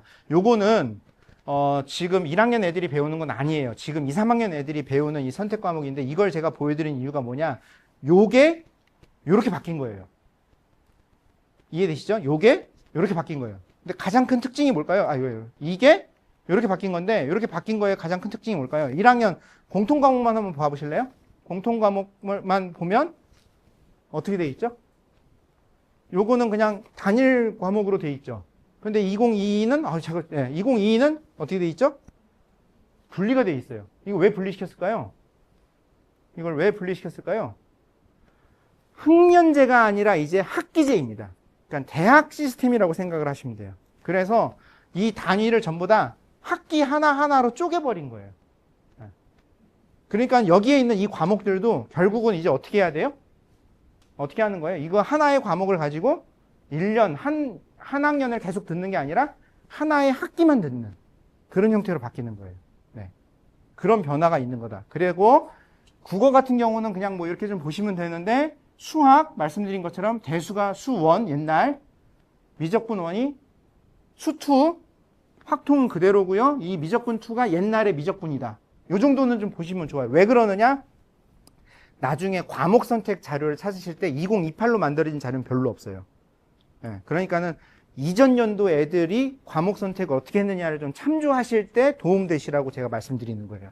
네, 그렇게 보시면 됩니다. 그 다음에 여기는 이제 요 사회에는 일반 사회, 윤리, 역사, 지리 4개 파트가 있습니다. 그거에 따라서 과목들이 이렇게 펼쳐진 거라고 보시면 되고요. 과학은 물화생지 4개가 있는데 앞에서는 이게 물화생지 2로 나뉘어지죠. 근데 이 2가 어떻게 가는 거냐? 이렇게 단원으로 쪼개진 거예요. 단원으로 쪼개진 겁니다. 이게 학기제니까 과목을 분리시켜야 된다고 제가 말씀드렸어요. 그래서 이렇게 쪼개지는 거예요. 그래서 여기 앞에 있는 2 과목이 물투라고 보시면 돼요. 두 번째 있는 과목이 화투, 세 번째 있는 과목이 생명과학, 생투, 마지막에 있는 과목 2개가 지투, 지구과학 2라고 보시면 됩니다. 제일 헷갈리시는 게 역학과 에너지하고 물질과 에너지예요. 이게 물리야 화학이야. 이걸 좀 헷갈리시는 건데 요것만 좀 잘 구분하시면 나머지는 과목명만 이렇게 좀 잘 째려보시면 이게 물화생지 어디에 해당한다는 확인하실 수 있을 겁니다. 네, 이렇게 구성이 돼 있다. 요 정도만 좀 이해만 하셔도 나중에 과목 선택할 때 충분히 좀 어느 정도 도움 받으실 수 있을 거라고 생각합니다. 네. 지식 암기 위주의 논소수령 평가, 제가 지금 마음이 급해요. 시간은 많이 갔는데 진도를 많이 못 빼가지고 지금 내가 지금 마음이 좀 급합니다. 네, 지식 암기 위주의 오지성다형. 그러니까 이거는 어디서냐? 학교에서 교과 성적 평가할 때 오지선다형 가급적 하지 마라. 웬만하면 무엇을 많이 하라? 논소수령 평가를 많이 하라. 그러면은 논소수령 평가 확대한다 그러면 제일 심각한 문제라고 생각하시는 게 뭐죠? 평가가 학교에서 제대로 될 것이냐. 그래서 그 문제를 해결하기 위해 어떻게 하느냐? 선생님들을 대상으로 이런 교사 연수를 본격적으로 하겠다. 이거 진짜 실제로 했다고 하더라고요. 저는 그러니까 제가 어떻게 됐는지까지는 모르겠는데 이 연수가 진행됐다는 것까지는 제가 확인을 했습니다. 네. 그 다음에 이런 국가 수준의 어떤 평가 기준을 마련하기 위한 어떤 이런 평가관리센터 이런 걸 운영을 하겠다. 근데 이게 진짜 지금 만들어졌는지 모르겠습니다. 자, 요렇게 나가자 대학에서는 지금 어느 문구에 주목을 했을까요? 이제 고등학교에서 무엇을 많이 한대요? 논소수를 많이 한대요. 그러면 제가 앞에서 설명한 제일 큰 원칙 뭐라고 그랬죠?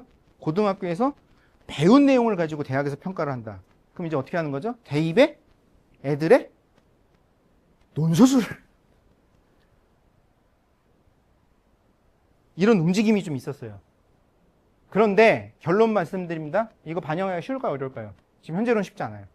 제가 볼 땐 좀 한계가 많아요. 현실적인 어떤 벽이 많아서 지금 시도는 하고 있는데 자꾸 좀 이렇게 좀 어떻게 한번 반영을 해볼까라는 이런 움직임들은 좀 있는데 이게 이제 실제로 지금 들어가기에는 좀 쉽지 않지 않을까라는 생각을 합니다. 그리고 제가 제일 좀 안타깝게 생각하는 건 사실은 고등학교에서 지금 이 논소수를 확대하는 어떤 지금 조건, 기반, 좀 토대가 조금 좀 부족한 건 아닌가, 뭐 이제 요 정도 생각을 하고 있습니다. 제가 이제 너무 오래된 이야기이긴 하지만 제가 이제 사실은 철학 전공이에요. 그래서 제가 고등학교에서 애들 논술 수업 이런 걸 좀 했었어요. 그래서 저는 이게 이제 애들 시험에 직접적인 연관이 없어서 그냥 전 진짜 대학에서 논술 보는 그런 류의 시험을 진짜 내가지고 막 평가하고 했거든요.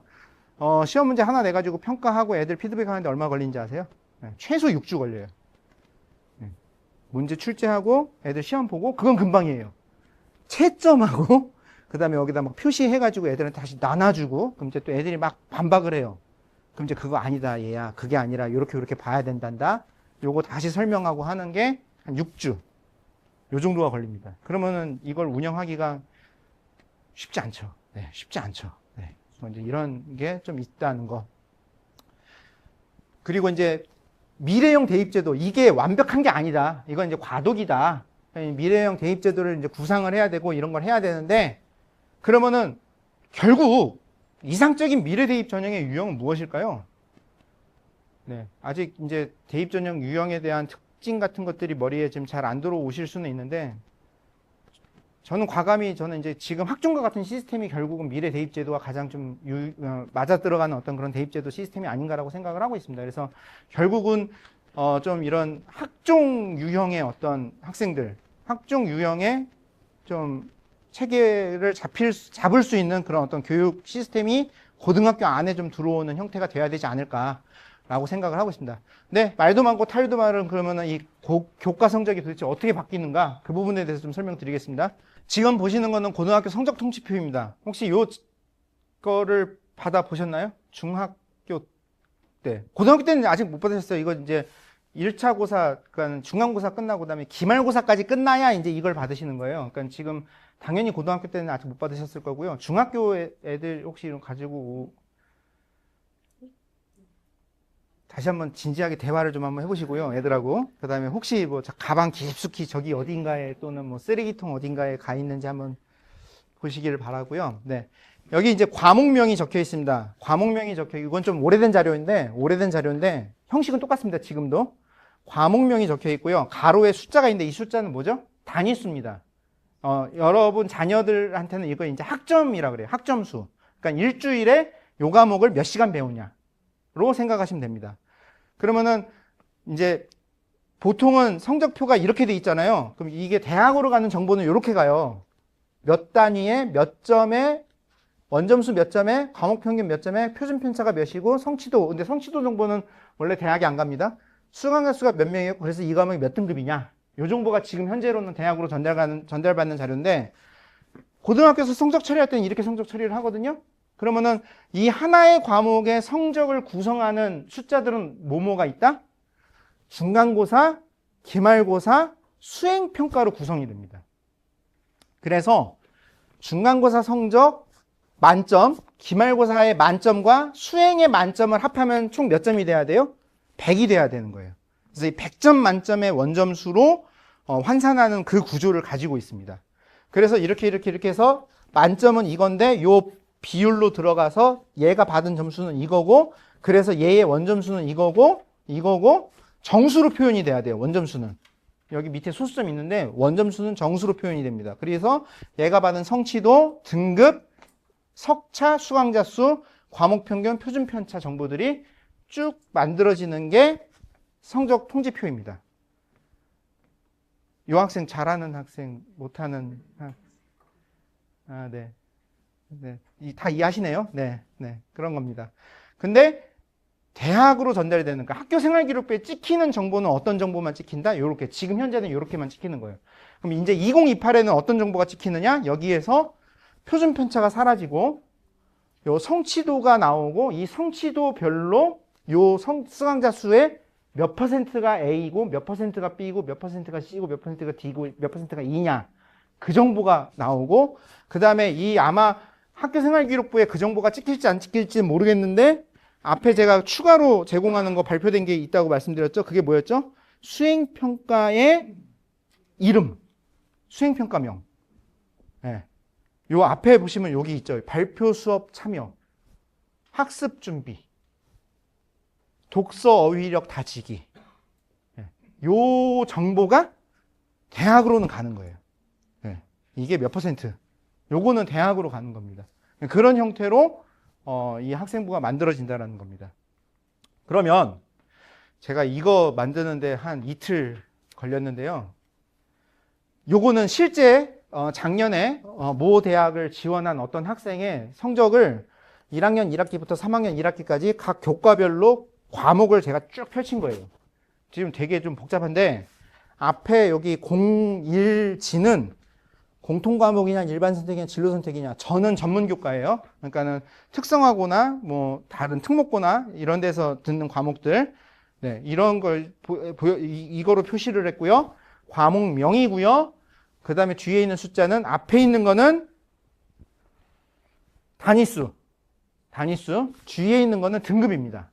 그럼 여기서의 등급은 몇 등급 체제? 9등급 체제. 9등급 체제에서 실제로 모 학생이 받은 성적을 제가 그대로 옮긴 거예요. 그럼 이제 대학에서 교과 전형을 운영을 할 때는 여기서 어떤 정보만 가져가요? 등급 정보를 가져가는 거예요. 근데 그냥 등급만 가져가는 게 아니라 단위수를 같이 봐야죠. 그래서 단위수 높은 데에서 높은 등급 받을수록 유리하게끔 그렇게 구성을 하는 거겠죠. 그래서 쭉 해보면은 몇 과목에 몇 단위 몇 등급, 학기별로 계산 쭉 했고요. 근데 이 학생의 전체는 계산을 해봤더니 55과목, 쉬운 5과목을 150단위 이수를 해서 등급 계산하면 2.18. 2.18이면 어느 정도죠? 9등급 체제에서 누군가가 2.18을 받았습니다. 어떻게 생각하세요? 잘하는 거예요. 못하는 거 아니에요. 네, 제법 하는 거고요. 전교등수로 얘기하면 한 200명 규모 학교에서 몇 등 정도라고 하면 될까요? 몇 등 정도? 저 물어보는 건데 회피를 하시면 저기 네네네네 한 10 몇 등에서 왔다 갔다, 10 몇 등에서 15등 안쪽으로 좀 앞으로 오는 11에서 한 15 아닌가요? 좀 더 뒤까지 가야 되나? 어쨌든 이제 이것도 이제 인문이냐 자연이냐에 따라 또 좀 약간 다를 수 있고요. 근데 이 학생을 이렇게 봤더니 자연 학생이죠. 네. 이제 그렇게 한 겁니다. 그럼 이제 이 학생이 만약에 2028 지금 1학년 애들 시스템으로 바뀌었을 때 교과 성적이 어떻게 변하는가를 제가 계산을 한번 해본 거예요. 바꿔본 거예요. 근데 이제 여기서 단서 하나, 아예 교육과정 편성 자체가 바뀌어요. 그러니까 사실은 이렇게 1대1로 대응할 수가 없어요. 근데 이제 좀 설명을 드리려고 일부러 어거지로 좀 유사 과목으로 그냥 막 집어넣은 거예요. 그래서 이렇게 했을 때 얘의 등급을 보고 앞에 등급 환산하는 것처럼 해서 그냥 제가 임의대로 계산을 했습니다. 그랬더니 이제 이렇게 나타나는 거예요. 이 학생 전부 다 150학점 똑같아요. 학점수로는 단위수로는 똑같은데 등급이 갑자기 어떻게 됐죠? 1.47 등급. 이렇게 간 겁니다. 근데 여기서 포인트는 뭐냐? 여기는 지금 음영이 안 보이는데 그 자료 보시면 음영이 나오잖아요. 음영 표시한 과목들은 어떤 과목이에요? 음영 표시한 과목들은 그 등급이 계산되는 과목들이에요. 딱 보시면은 2025학년도에 주요한 특징이 뭐가 있죠? 몇 학년 몇 학기에? 3학년 1학기에 등급 계산되는 과목이 별로 없어요. 얘 과목 선택 이상하게 한 거야? 이런 생각 하시겠죠? 아니요. 보통 이렇게 해요. 보통 이렇게 해요. 그러니까는 국어, 영어 정도는, 그 다음에 이제 경우에 따라 수학의 한두 과목 정도는 애들이 3학년 1학기까지도 계속 등급 계산하는 어떤 그 과목들을 계속 선택을 하고 이수할 수밖에 없는 구조인데, 나머지 과목들은 전부 다 진로 선택으로 바꿔버리는 거예요. 그래서 나머지는 뭐 거의 그냥 등급 해방되면서 그냥 이렇게 수업하는 어떤 이런 형태가 되는 겁니다. 근데 이게 지금 바뀐 시스템으로 이렇게 편성을 하다 보면 이제 어떤 일이 벌어지는 거죠? 3학년 1학기도 전부 다 등급 산출이 되는 거예요. 그러면은 5등급으로 줄어들었기 때문에 애들이 등급에 대한 해방감이 더 커질까요? 불안감이 더 커질까요? 저는 사실은 불안감이 좀 더 커질 거라고 예상을 해요. 불안감이 좀 커지지 않을까. 그걸 좀 예상을 합니다. 그런데 지금 한간에 떠도는 것처럼 진짜 2등급 하나 받으면 인서울을 못한다? 그 정도는 아니에요. 그건 아니에요. 이 학생이 어느 정도 합격하는 정도 수준의 학생일까요? 2.1 정도면 교과로 만약에 간다 하면 어느 정도 수준일까요? 어느 정도 수준의 학생일까요? 네. 최소 정도? 네. 최소 아니면 뭐 좀 살짝 밑에일 수도 있고, 그리고 이제 종합으로 도전을 한다면은 뭐 이제 중경미식급 또는 그 이상도 한번 써볼 수 있는, 실제로 이 학생은 종합으로 지금 제가 말씀드린 이 학생이 중경미식급이었나? 아무튼 그 정도 더 이상으로 합격한 그런 학생이에요. 네.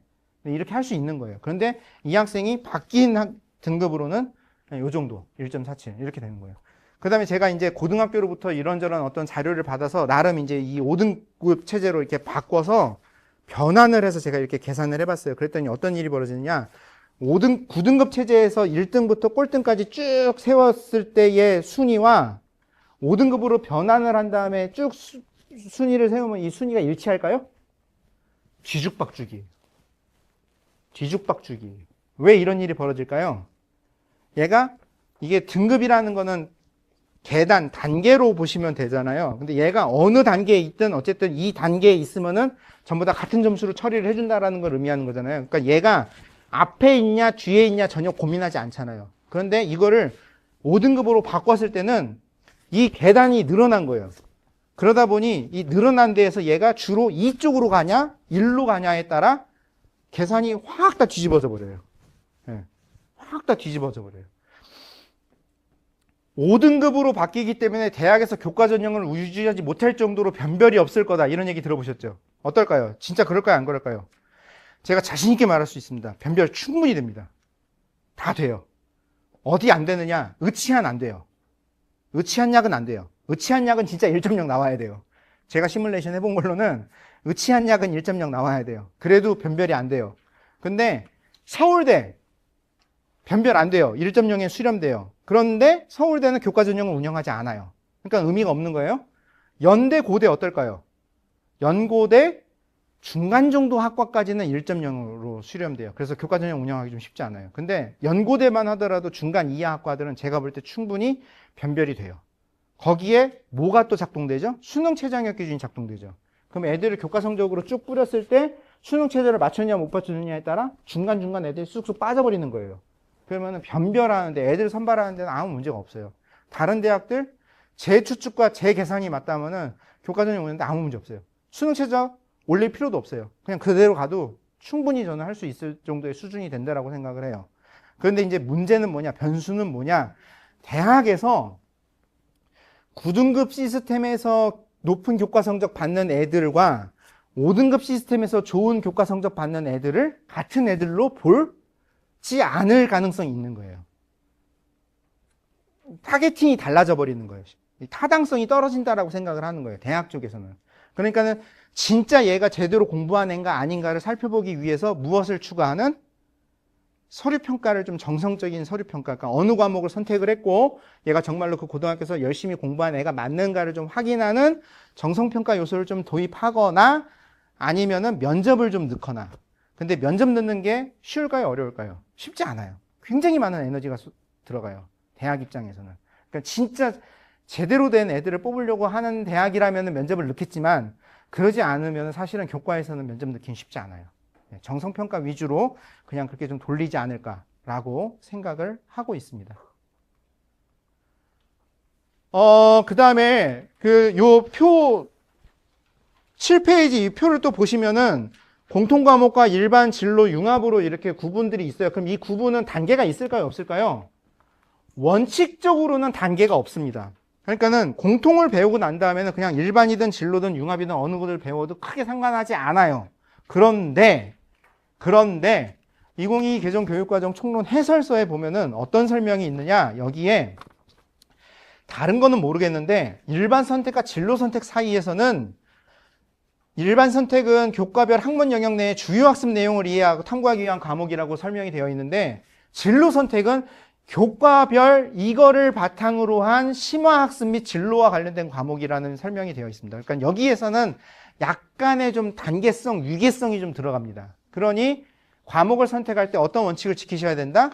공통 배우고 일반 배우고 진로를 배우는 좀 순서를 조금 기억하실 필요가 있다는 겁니다. 그런데 모든 교과를 다 그렇게 하는 게 아니라 특히 어느 과목? 수학과 과학. 이거는 꼭 좀 이거를 지키셔야 된다는 겁니다. 근데 이렇게 일부 현대사회와 윤리 어디 있죠? 사회에 일반 선택에 이 현대사회와 윤리 과목이 있죠. 일반 선택 제일 마지막에 보면 여기 현대사회 윤리 있죠. 이 과목의 성격 및 목표, 교육과정의 이 성격 부분에 가보면은 뭐라고 분명히 명시가 되어 있느냐. 진로 선택 과목인 윤리와 사상, 인문학과 윤리, 융합 선택 과목인 윤리문제 탐구 과목을 위한 기본적 소양과 문제의식을 제공한 역할을 한다라고 되어 있어요. 그러니까는 요 세 과목을 요걸 듣지 않고 바로 선택하면은 어떤 수 있다? 좀 기본을 배우지 않고 건너뛰어서 다른 거를 배우는 좀 어떤 이런 의미가 발생할 수 있다. 요런 정도입니다. 근데 지금 국어나 영어나 사회에서는 이런 위계성이 사실 그렇게 많지 않아요. 그렇게 뭐 심각하지 않아요. 근데 수학과 과학만큼은 그래도 좀 이 위계성도 어느 정도는 좀 생각하셔야 된다라는 거 말씀드립니다. 학교생활기록부 교과학습 발달사항의 교과 성적을 산출하는 기준표입니다. 이게 사실은 되게 이거보다 옛날엔 더 복잡했어요. 근데 지금 이게 그나마 지금 좀 덜 복잡하게 지금 바뀐 거고요. 요거만 좀 보시면 됩니다. 나머지는 전부 다 성취도 평가하고 석차 등급 계산한다라는 거. 뭐 하나? 과학탐구 실험은 안 해요. 과학탐구 실험. 그러니까 요걸 보시면 돼요. 여기 성취도 등급을 계산하는 과목이냐 아니냐. 요걸 보시면 돼요. 근데 과학탐구 실험 안 하고요. 체육 예술 안 하고요. 교양 안 하고요. 그럼 나머지는 다 한다는 거예요. 근데 단 사회과학교과의 융합 9과목만 점으로 처리한다는 거예요. 이건 등급 계산하지 않는다는 거예요. 근데 나머지 성적 정보는 그런데 다 같이 주는 거예요. 다 같이 주는 거예요. 그 다음에 체육 예술은 아무 정보 안 주는 걸로 돼 있잖아요. 근데 특목고에 개설되는 체육 예술 교과의 선택 과목이 있어요. 제가 지금 과목명 까먹었는데 스포츠 문화인가? 아무튼 뭐 스포츠 아무튼 있어요. 그럼 그거를 만약에 어느 고등학교에서 개설을 해서 운영을 해요. 요즘 일반고에서 그런 거 많이 해요. 실제로 지금 하고 있어요. 근데 똑같이 예년에 하던 것처럼 그 과목을 그냥 끌고 와서 그냥 진로 선택 개설하듯이 그냥 개설을 해요. 그럼 어떻게 해요? 이거 등급 계산 다 해야 돼요. 체육인데도 그 등급 계산 해야 돼요. 네. 지금 이제 그런 상황으로 바뀌었다는 거고요. 그 다음에 이전에는 너무 소수예요. 너무 소수로 애들이 이 과목을 들으면 등급 계산이 1등급이 안 나오는 경우가 있을 수 있잖아요. 1등급이 4%였죠. 근데 4% 1등급이 계산하지 않는 최소 인원이 몇 명이죠? 그게 13명이었어요. 13명. 제가 현직에 있을 때 고등학교에서 좀 그럴싸한 과목이 개설이 돼요. 근데 꼭 그 과목의 이수 인원을 보면 몇 명? 13명. 왜 그럴까요? 등급 산출을 안 하려고. 그 학교에서 13명만 딱 모집을 하는 거예요. 그래서 그냥 운영을 했었어요. 근데 이게 지금 5단계 5등급으로 바뀌자 등급 1등급이 안 나오는 최소 인원은 몇 명이다? 5명. 이거 근데 좀 이상하죠? 아니 5등급이면은 한 명 하면은 5등급 나오는 거 아니야? 저도 처음에 그렇게 생각했는데 4등급이 2명이더라고요. 그래서 5명도 1등급이 발생하지 않더라고요. 그래서 6명부터 1등급이 발생하기 시작을 합니다. 그게 바로 여기 있는 겁니다. 요게 학교생활기록부 기재 요령에 보면은 요런 것까지 다 나와 있어요. 그 과목을 수강한 학생이 1명일 때, 2명일 때, 3명일 때, 4명일 때 해서 이게 100명까지 이렇게 쭉 나와 있습니다. 그렇게 해서 거기에 성적을 이렇게 준다. 5등급에서부터 1등 1명 발생해요. 근데 이거는 그래도 너무 적잖아요. 그래서 5명부터는 어쨌든 등급 발생 안 시킨다는 거예요.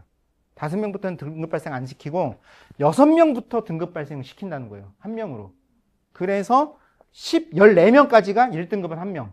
그 다음에 15명부터 24명까지는 2명, 25명 이상부터 3명 이렇게 주는 거예요. 지금 현재 과학 2 과목 같은 경우, 대표적으로 물2 같은 경우, 한 학교에서 이수 인원 몇 명 될까요? 네, 20 몇 명, 뭐 이런 경우가 많아요. 뭐 모두가 그런지는 않아요. 좀 많이 듣는 데는 60, 70명 듣는 학교도 있긴 한데 뭐 20 몇 명 이렇게 듣는 경우가 있어요. 그러면 이제 20 몇 명 들어요. 그러면 1등급 몇 명? 네, 2명 또는 3명밖에 발생이 안 돼요. 네. 그러니까는 5등급이라고 해서 또 마냥 아주 쉬워졌다라고 얘기하기도 사실은 쉽지는 않은 좀 그런 상황이다라는 부분을 말씀드리고 싶습니다. 그러니까 대학에서는 등급에 주목을 하지 성취도 뭐 이런 거 별로 하지 않지 않겠느냐. 그러니까 이제 어떤 일이 벌어질 수 있냐면요. 이런 식으로 점수를 주는 경우가 있다는 거예요. 평균적인 학교는 아니 보통의 일반적인 애들을 다 모아서 정상적인 수업을 하면 어떨까요? 거기에서 잘 따라온 애들도 있겠지만 좀 이렇게 배움이 더딘 애들도 사실은 좀 있는 거잖아요. 그러면 자연스럽게 자연 상태로 두게 되면 어떤 일이 벌어져요? 이게 정규분포 형태로 나타나는 게 사실은 가장 일반적인 형태라는 거예요. 그러니까는 A 22.8, B 22.5, C 22.2, D 18.4, E 14.1 이런 정도로 퍼지는 게 일반적이라는 거죠. 그런데 모종의 의도, 모종의 목적을 가지고 점수를 계산하는 방식을 작동시키다 보면 어떤 일이 벌어질 수 있다? 이런 식의 일들이 벌어질 수 있다는 거예요. 그럼 이런 거를 대학에서 모를까요? 다 알 수 있어요. 이 비율 정보가 다 넘어가기 때문에. 그래서 이런 평균적인 학교와 이런 고등학교를 다 지금 모니터링을 할 수 있다는 부분. 그리고 이게 결과적으로 어떤 일이 벌어질 수 있냐. 그러면은 왜 이 고등학교는 이렇게 A 비율을 높게 줄까요? 아니 성취도 A는 사실 대학에서 중요하게 바라보지 않는 거니까. 그리고 이제 우리 애들 어쨌든 뭐 다 열심히 했으니까 높은 등급 줘야 되는 거 아니냐. 그리고 또 이제 꼭 이럴 때는 또 이제 학부모 탓을 해요. 학부모들이 민원이 많다. 그러니 우리는 막 무조건 높게 점수를 줘야 된다. 뭐 막 이런 식으로 얘기를 해요. 근데 이럴 때 누가 제일 손해를 볼까요? 이럴 때 누가 제일 손해를 볼까요? 진짜 잘하는 애. 그 그룹에서 진짜 잘하는 애는 묻혀버리는 거예요. 그게 큰 문제라는 거예요. 그래서 이게 이제 이게 성취도 이게 오늘 이렇게 다 말들을 안 듣지? 애들이 이게 성취도 평가이니까 그냥 막 마음대로 주면 된다 그렇게 생각하시면 안 되고요.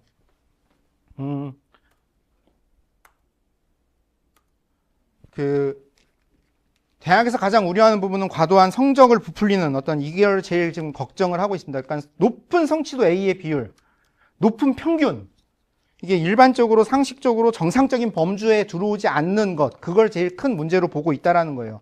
그래서 이게 제일 문제고, 그러면은 이 평균을 의도적으로 높이는 방법이 뭐가 있을까요? 첫 번째, 수행의 비중을 높이는 거예요. 그리고 두 번째, 지필평가. 그러니까는 중간 기말고사에서 지나치게 쉬운 문항을 막 내는 거. 이것들을 예상을 하고 있습니다. 이게 좀 문제가 되는 거예요. 그래서 요런 거를 하시면 안 됩니다라는 거를 좀 강조를 하고 있고요. 그런데 지금 이제 사실은 고등학교에도 이런 어떤 정보들을 잘 모를 수 있잖아요. 그래서 이거 다 저희가 자료 만들어가지고 지금 고등학교 선생님들에게 지금 다 뿌렸어요. 그래서 고등학교 1학년 담당하는 선생님들은 어떤 이런 문제점들을 어느 정도 인지하고 계시다. 그래서, 요거를 좀 이제 이런 일이 벌어지지 않게끔 좀 하고 있다. 이제 그 정도 좀 봐주셨으면 좋겠습니다. 여기 이제 최소 성취 수준 보장 지도라는 게 있는데요.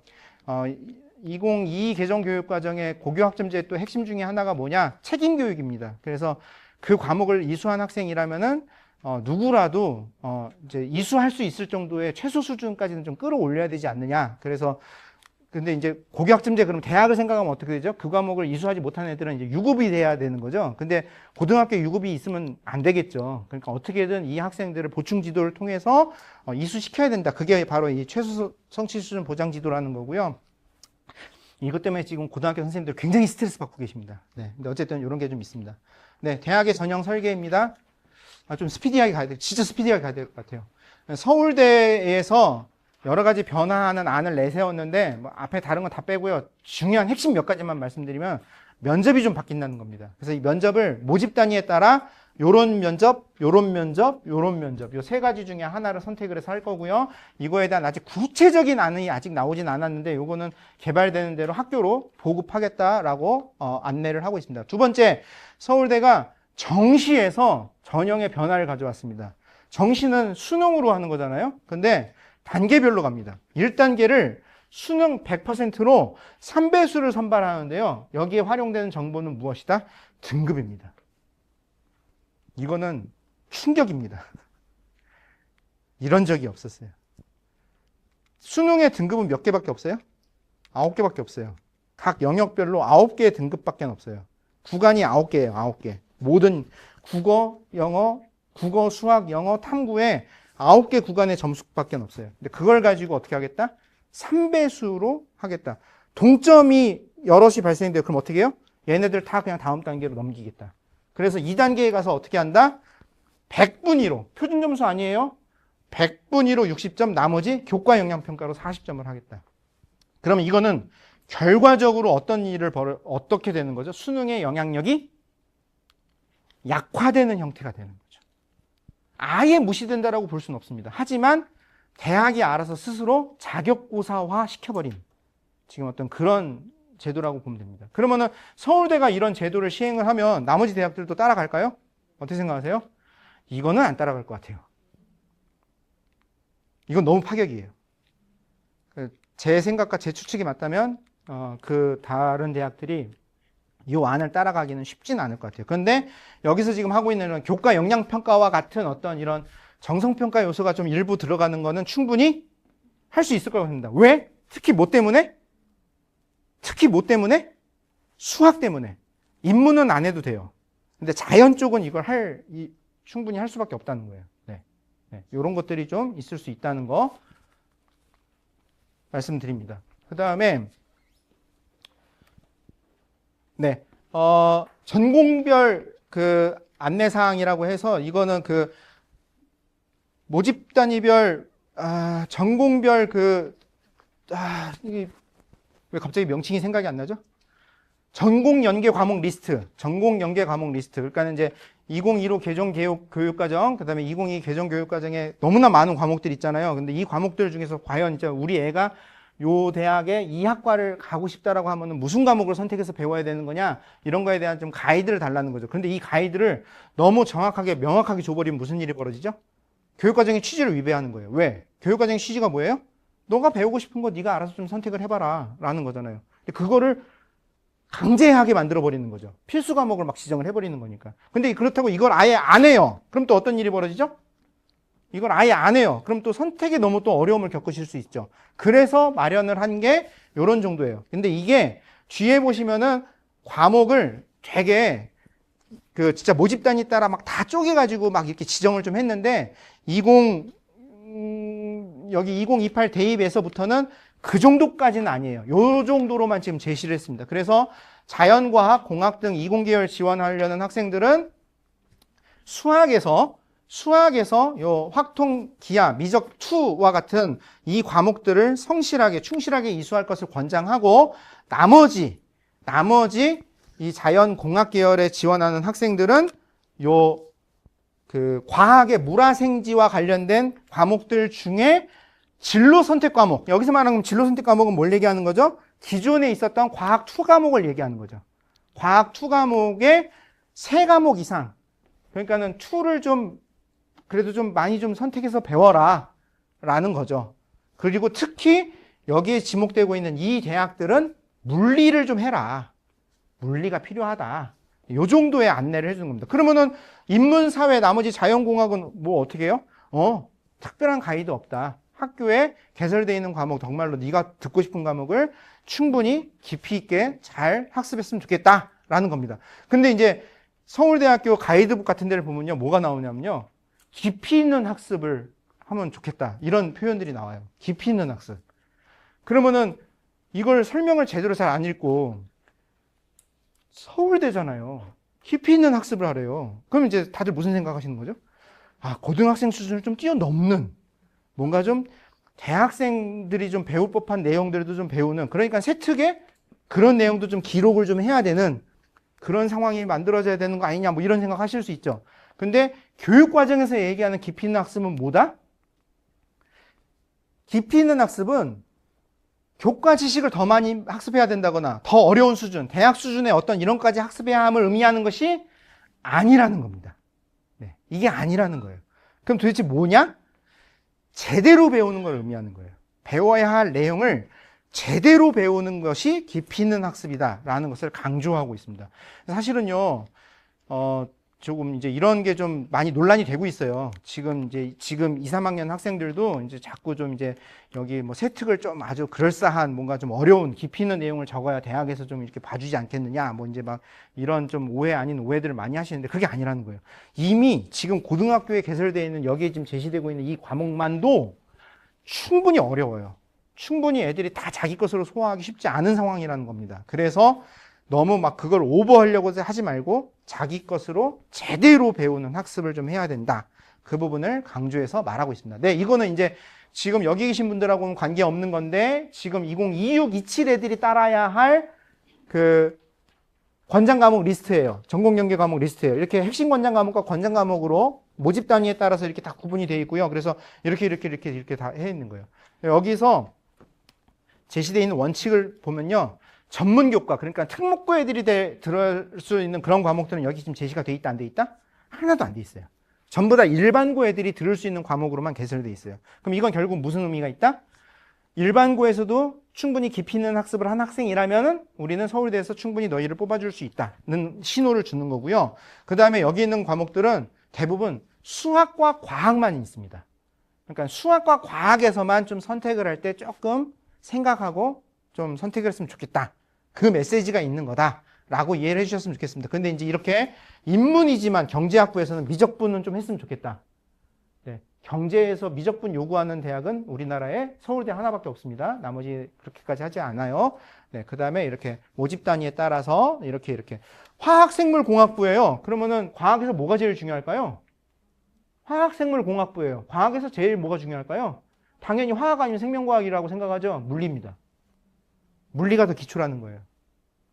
네, 물리가 훨씬 더 중요하다. 뭐 그런 거를 지금 여기서 보여주고 있는 거고요. 그 다음에 나머지 네, 이렇게 보시면 돼요. 그래서 지금 2028을 위한 이 과목 리스트는 있다 없다? 없습니다. 그런데 좀 이제 2026, 27에 나와 있는 요 리스트를 보시고 좀 참고하시면은 도움을 받으실 수 있을 거다. 근데 그게 절대적인 기준은 또 아니다. 네, 요 정도 말씀을 드리고 싶습니다. 2028 대입제도가 도입되면서 이제 대학에서도 사실은 고등학교가 어떤 반응을 어떤 식으로 보일까에 대해서 굉장히 좀 그 고민을 하고 있고요. 그리고 실제로 이제 저는 아까 그 교과 성적 변별하는데 아무 문제 없다라고 되게 세게 말씀드렸잖아요. 아마 전국에서 제가 제일 세게 얘기할 거예요. 예. 근데 저는 그 얘기를 왜 그렇게 하느냐? 저는 자료를 돌려봤어요. 이렇게 얻어가지고 이렇게 해서 제가 한번 전형 엑셀로 전형을 제가 한번 다 돌려본 거예요. 그랬더니 너무 잘 되는 거예요. 너무 잘 되고 있어요. 진로 선택 과목은 아예 다 빼버렸어요. 그냥 지금 작은, 그러니까 진로 선택 뺀 나머지 과목으로만 돌렸는데도 너무 잘 돼요. 근데 거기에 지금 이제 진로 선택 과목들도 다 지금 등록 계산 더 들어오잖아요. 거기 이제 수능 체제 들어오죠. 그럼 변별하는데 아무 문제 없어요. 근데 이제 대학들이 이런저런 어떤 불안감들이 있다 보니, 지금 요런 연구를 진행을 한 겁니다. 올해 지금 경희대, 성대, 연대, 중앙대 4개가 공동 연구로 요런 연구를 했고요. 저도 이 연구에 살짝 좀 이렇게 발을 담그고 있습니다. 그래서 여기 이제 자문위원으로 가서 이런 거 저런 걸 했는데, 결국에 결론적으로 어떻게 했느냐? 요 음영으로 표시되어 있는 요런 형태로의 결론이 나타난 거예요. 제일 눈에 띄는 게 뭐죠? 수능 최저입니다. 너무 아쉽습니다. 저는 여기 연구 가서 교과와 논술까지는 모르겠다 하지만 종합까지 수능 체제를 붙인다는 거는 좀 너무 과한 거 아니냐. 이렇게 되면 애들이 고등학교에서 그 학종다운 어떤 수업을 이수하기가 너무 어렵게 되지 않겠느냐라고 굉장히 좀 제가 막 울분에 차서 막 하소연하듯이 막 계속 얘기하고 했는데, 저 같은 주장을 하는 사람이 한 2명인가 밖에 없었어요. 나머지는 다 뭐라고 생각을 하는 거죠? 5등급으로 줄어드니 변별할 수 있는 요인이 줄어든다라고 보는 거죠. 그럼 이제 이거를 보완한 뭔가가 필요하다라고 보는 거고, 근데 지금 현재 나타나 있는 자료 중에 그나마 그래도 제일 확인할 수 있는 건 무엇이다? 수능이다라고 확인을 하는 거예요. 그래서 수능 자체가 지금 좀 여러 가지 문제는 있곤 하지나 어쨌든 결국은 이제 이런 수능 체제를 좀 이렇게 도입해야 되는 게 아니냐라는 식으로 지금 일단 요 4개 대학들은 이런 식으로 지금 좀 정리가 됐습니다. 근데 이제 이것만으로 그럼 또 어떤 유불리를 계산 또는 어떤 뭐 지금 판단들을 하실 수 있을까요? 이건 아니에요. 이게 실제로 반영이 된 시행 계획을 봐야 이제 그걸 가지고 뭔가 어떤 판단을 할 수 있을 거라고 봅니다. 그러면서 발빠르게 경희대에서는 2028 자연계열 교과이수 권장 과목 개정안을 발표를 했습니다. 이게 이제 3월 얼마 안 돼요. 한 달도 안 된 것 같아요. 이제 발표를 했는데요. 이게 이제 여기에 이제 이 기존에 있었던 2015 개정교육과정의 핵심 과목과 권장 과목, 그다음에 바뀐 부분에서 핵심 과목과 권장 과목을 이렇게 대비를 해서 이렇게 지금 하고 있습니다. 보시면은 제일 중요하게 제일 눈에 띄는 게 뭐냐? 권장 과목에 있었던 확통을 전부 다 어디로 옮겼어요? 핵심으로 옮겼어요. 이게 첫 번째예요. 모든 확통을 전부 다 핵심으로 옮겼습니다. 그럼 이건 뭐죠? 고등학교에서 수학을 더 의미 있게 해야 된다. 수학을 좀 더 힘쓰고 수학에 좀 더 많은 에너지를 쏟아야 된다라는 거고요. 그 다음에 이제 여기에 있는 투 과목들을 학기제로 바뀌면서 과목이 단원으로 분리가 됐다고 말씀드렸잖아요. 이제 그거를 이렇게 풀어준 거예요. 그런데 이제 일부 모집 단위에서 여기 뭐 핵심이 있었던 게 권장으로 가고 권장이 있었던 게 핵심으로 오는 게 일부가 조금 있어요. 근데 대부분은 그냥 기존에 했었던 2015 개정교육과정에 왔었던 이 기존 틀을 그냥 그대로 따라가고 있다. 그렇게 보시면 됩니다.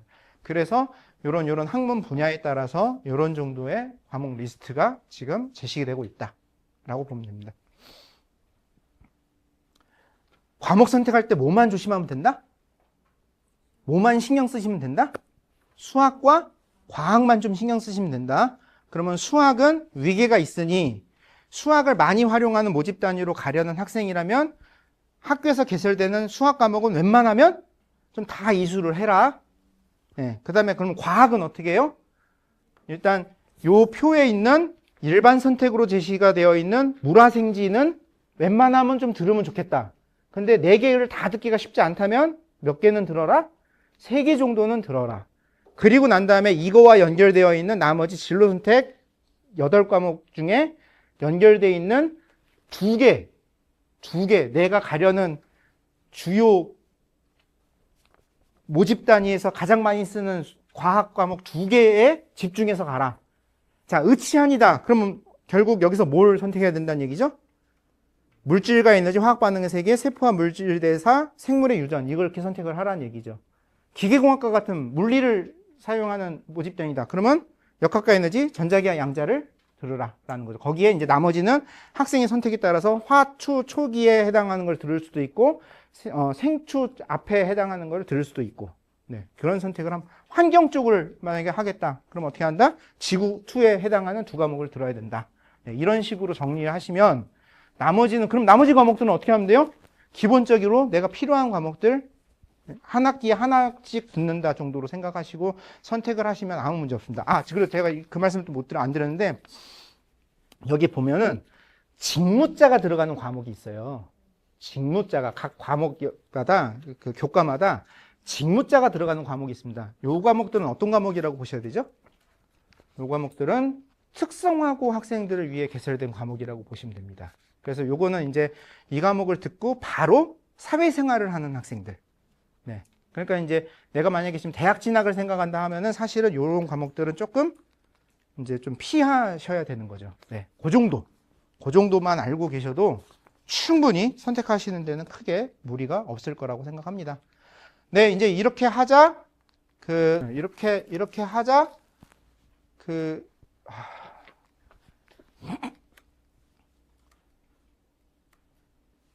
이제 동국대에서도 이 모집 단위별 전공 관련 교과 영역 이런 거를 좀 이렇게 제시를 했습니다. 그래서 여기서는 인문에 해당하는 것들도 이렇게 좀 제시를 했는데요. 근데 여기서 주목하실 게 뭐냐? 되게 애매한데요. 요 설명이에요. 전공 관련 교과 영역이라고 제시해서 이 자료를 만들었어요. 근데 여기서 얘기하는 전공 관련 교과 영역은 뭐냐? 교과보다는 세밀한 거예요. 근데 과목보다는 광범위한 거예요. 그러니까 다시 얘기해서 뭐냐? 이 표로 해결되지 않은 중간 어딘가를 의미하는 거예요. 네. 그러니까 되게 애매하게 좀 표시를 했어요. 그런데 그냥 상식적인 입장으로 접근하시면은 뭐 충분히 해결할 수 있을 것 같습니다. 영문과라면 당연히 어느 과목에 집중해야 돼요? 네, 영어 또는 문화, 언어와 관련된 문화와 관련된 과목에 집중하면 좋겠다. 네, 이런 식이에요. 사학과, 역사학이다. 어디에 집중하면 좋겠다? 언어와 관련된, 역사와 관련된 그 사료를 구성하는 한문과 관련된 이런 과목들을 좀 많이 들었으면 좋겠다. 이런 식으로 보시면 됩니다. 근데 이제 보시면은 수학에 볼드 처리가 돼 있죠. 인문에서 수학 안 필요하다고 생각하시는데 그렇지 않다. 이런 경영이나 경제 관련 과목들에는 수학이 굉장히 많이 필요하다. 그 부분 얘기 드리는 거고요. 그 다음에 나머지 요 모집 단위들도 앞에서 설명드린 그 원칙, 그 모집 단위에서 제일 많이 다루고 그 모집 단위에서 가장 필요로 하는 베이스가 되는 과목이 뭔가를 생각하시면 충분히 유추될 수 있는 그런 설명이다 라고 보시면 됩니다. 사전 질문을 5분께서 주셨습니다. 그래서 이제 거기에 대한 답변을 제가 이제 좀 하려고 하고요. 이거 좀 빨리 가야 될 것 같습니다. 먼저 통합형 수능 과목에 대한 체제 개편인데요. 몇 과목을 보나요? 필수 과목은 무엇인지, 선택 과목의 폭은 어떤지 궁금합니다. 앞에 다 설명드렸습니다. 전국의 모든 학생이 선택 과목 없이 6과목을 응시합니다. 다만 제2외국어 한문 영역에 응시하는 경우에만 9과목 중 1과목을 선택하여 응시하고, 이건 또한 절대평가이기 때문에 수능으로 대학 가는데 크게 아무 당락에는 영향이 없는 그런 과목입니다.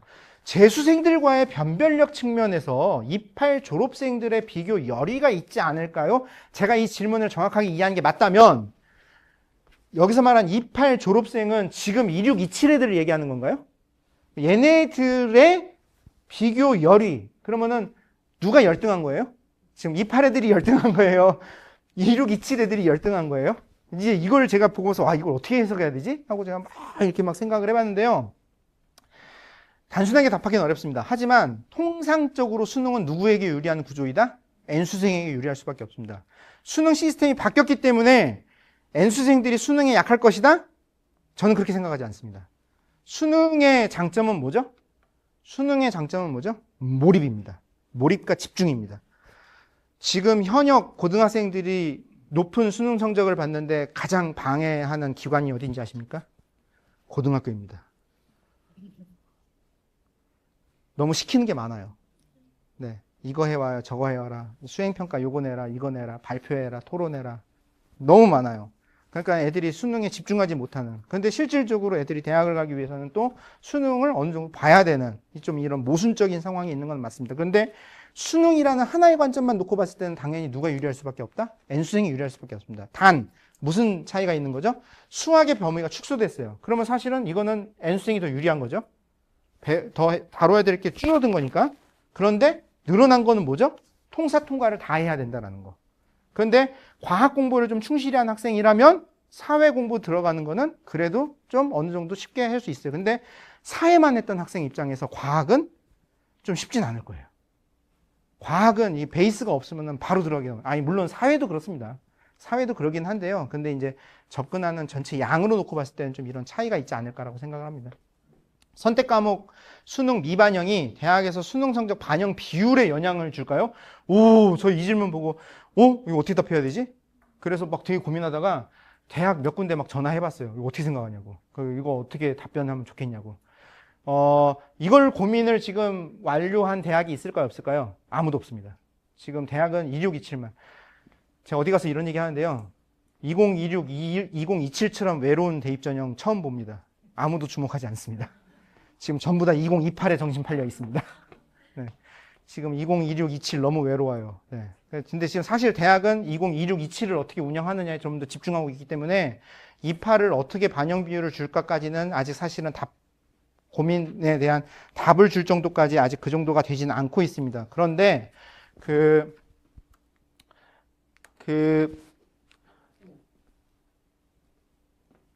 요거는 그럼 어디에서 나오나요? 2028 대입전형 시행계획. 그러니까 내년 5월 초에 발표되는 거기에 아마 제시가 될 거예요. 근데 그냥 제가 지금 대학에서 전형 설계하는 것처럼 해서 그냥 상상을 해봤을 때 어떨까요?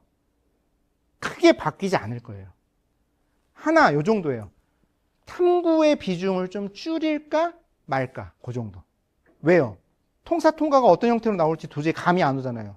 지금 국, 영, 수는 그래도 어느 정도 그 틀 안에서 낼 거라는 게 확인이 되는데 통사 통과는 어떻게 될지 잘 모르겠어요. 그러니까 요거의 반영 비율은 좀 줄이고 국영수를 좀 높이는 방향.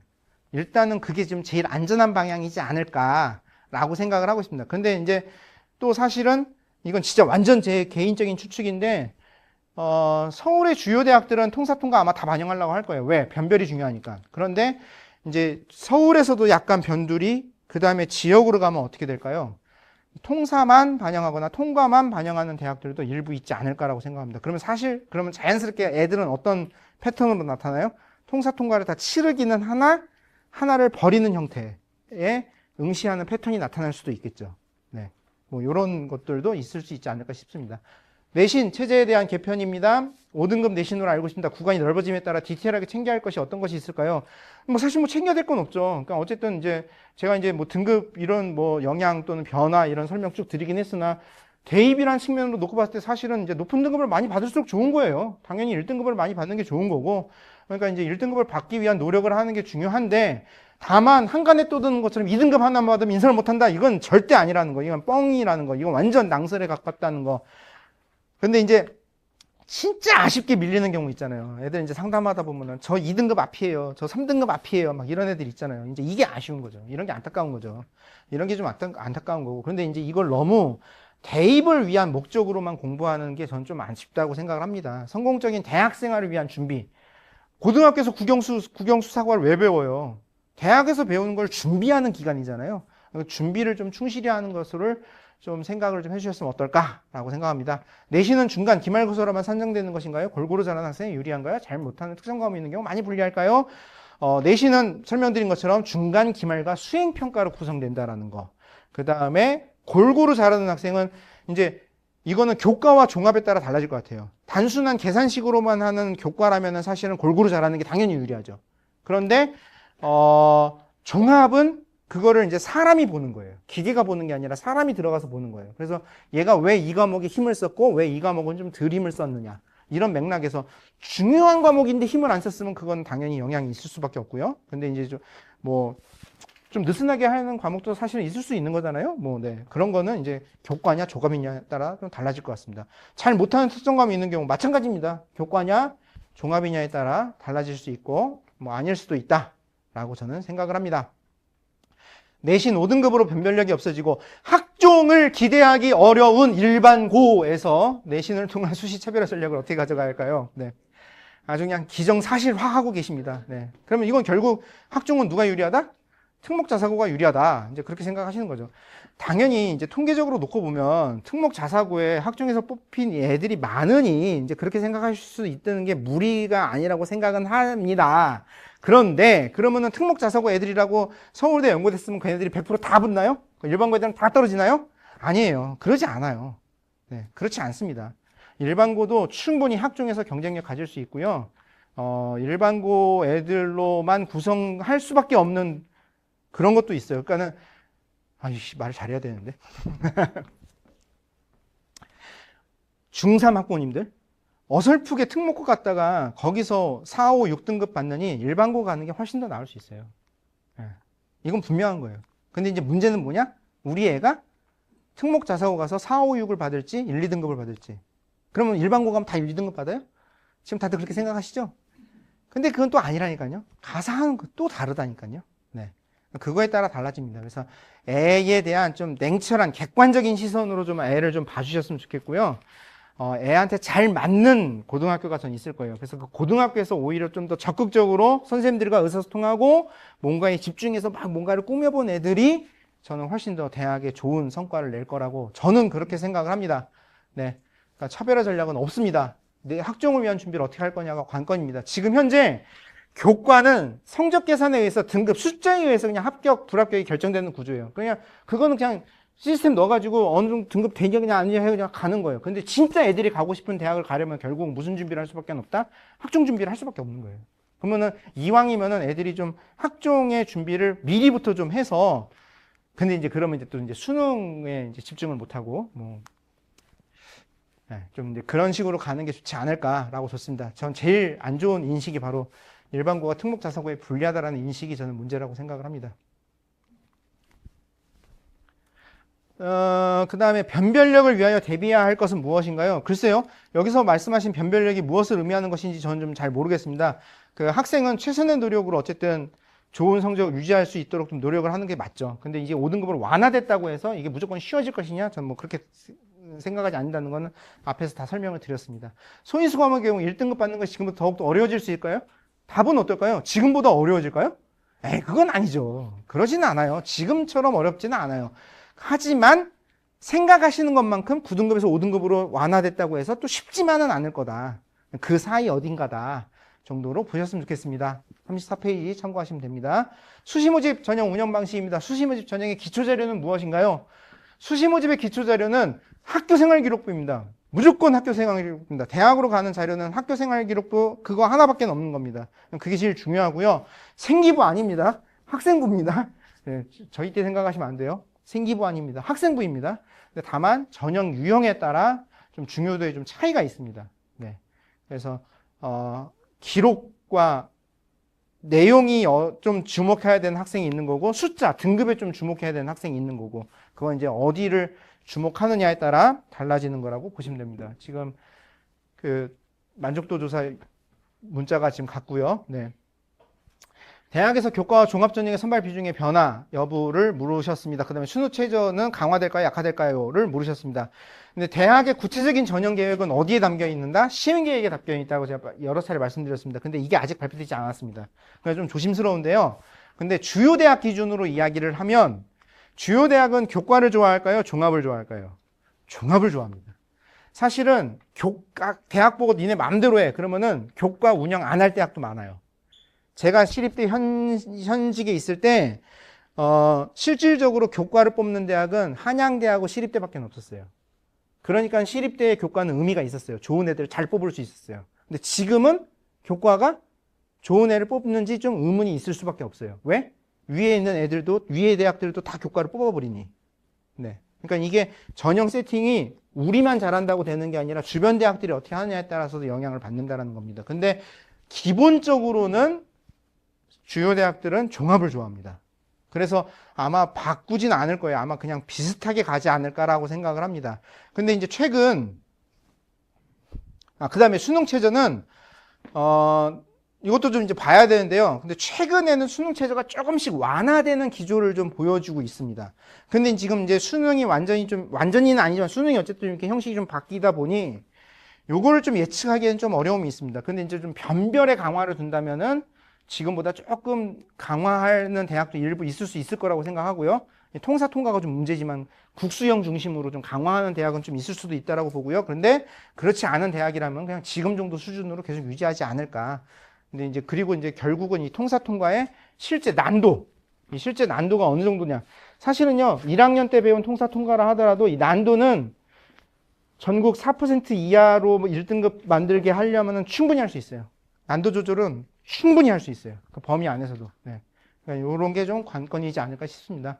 정시 모집 전형 운영 방식입니다. 수능은 몇 과목 보는지 시험 시간은 어떤지 선발 비율은 궁금합니다. 앞에 설명드렸습니다. 근데 정시 선발 비율은 사실은 아직 유동적입니다. 대학은 정시 비율을 좀 낮추고 싶어요. 40% 너무 높다는 거예요. 근데 이 40이 언제 확정된 거죠? 2019년 대입공시생 강화 방안에 따라 16개 대학 정시 40%를 무조건 뽑아야 돼요. 지금 이게 강제 사항이에요. 그런데 올해 고교교육 기회대학 지원 사업에서 자율공모 사업이라는 것을 신설을 해서 여기에 응모를 한 대학 4개에서 6개 정도는 30%로 줄인다라는 인센티브를 주겠다라고 지금 했어요. 그럼 여기에 지금 어떻게 했을까요? 제가 지금 취재한 결과 13개 대학이 지금 여기 달려들었대요. 근데 여기에 선정되는 대학은 4개에서 많아도 6개 정도밖에 안 되지 않을까라고 생각을 하고 있습니다. 근데 이게 이제 결과가 어떻게 나오느냐에 따라 좀 달라질 것 같습니다. 제도 개편에서 N수생이 없다는 이야기를 아이가 합니다. 맞나요? 뻥입니다. 그럴 수 없습니다. N수생들이 수능에 적응을 못하니 안 들어올 거다. 그런 상상은 충분히 할 수 있으나 대입은 철저히 제가 경험한 걸로는 욕망의 체계입니다. 그 욕망을 이겨낼 겁니다. N수생들은. 그래서 그거는 버리시는 게 맞을 것 같습니다. 특목고, 자사고 대비 일반고 학생 경쟁력을 높이기 위한 방법은 무엇일까요? 수업에 집중하는 게 가장 최고라고 생각을 합니다. 그리고 일반고가 모든 면에서 경쟁력 떨어진 거 아니라는 거 제가 계속해서 강조해서 말씀드립니다. 근데 학생부에 기록, 글빨만 좋게 나온다고 해서 애들이 또 잘 붙는 건가요? 상담할 때 저에게 학생부를 보여주면서 우리 애 학생부가 좋은 거예요? 아니에요? 좀 잘 좀 봐주세요. 이런 학부모님들이 좀 계세요. 근데 제가 글빨을 보고 이건 되게 좋은 학생부예요? 아니에요? 이렇게 얘기할까요? 그렇지 않아요. 학교 생활이라는 틀 안에서 애가 얼마나 주도적으로 자기 거를 찾아 나가려는 학생인가 아니냐. 펼쳐져 있는 판에 받아먹기만 한 학생인가 자기가 그 판을 만들려고 하는 학생인가가 관건입니다. 그래서 좀 이런 수업을 통해서 지적인 자극을 받고 그 다음에 과제 수행에서 주도성 스스로 움직이는 어떤 이런 모습을 보여주는 것이 중요하다고 생각합니다. 그래서 과목 선택하는 부분에서도 도전적 선택이 꼭 필요하다라는 부분 말씀드리고 싶습니다. 고1 남학생으로 3월 모의고사에서 수학, 과학 등은 1등급, 영어는 2, 3, 2등급, 국어는 4등급 나왔다고 합니다. 어떤 입시 방식이 가장 유리할까요? 지금 이제 1학년 3월 모의고사 하나 봤는데 벌써부터 이제 이거 가지고 답답해 하십니다. 답변할 수 없습니다. 네. 3월 모의고사는 어디서 나온 거죠? 중학교 과정입니다. 중학교 성적이 고등학교에 연결될까요? 네. 그랬으면 얼마나 좋을까요? 하지만 그렇지 않습니다. 질적으로 다릅니다. 고등학교 성적이 좀 나와봐야 그 다음에 이야기를 할 수 있습니다. 그러니 일단은 좀 편하게 정말로 애들이 자기 스스로 집중할 수 있는 공부를 좀 하게끔 좀 환경을 조성을 좀 해주시고 학원을 정말 애가 좀 부족한 과목과 영역이 있어요. 그럼 그런 거 학원 가서 좀 도움 받는 거 저도 그런 거 어쩔 수 없이 있을 수도 있다고 생각합니다. 근데 학원 시간이 너무 과도한 애들이 있어요.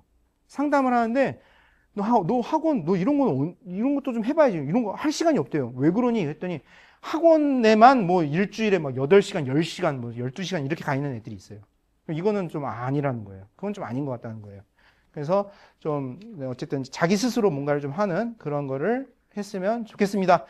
1학년 2학기에 진로 정해서 선택 과목까지 정했는데 3학년에 바뀌어버렸어요. 내 진로가. 또는 성적이 안 돼요. 그러니까 나는 화생으로 해가지고 수학 많이 해가지고 우리 애는 의대 가려고 계속해서 공부를 했어요. 근데 3학년 가서 딱 봤더니 교과가 뭐 5등급 체제에서 2.5등급 뭐 이렇게 나왔어요.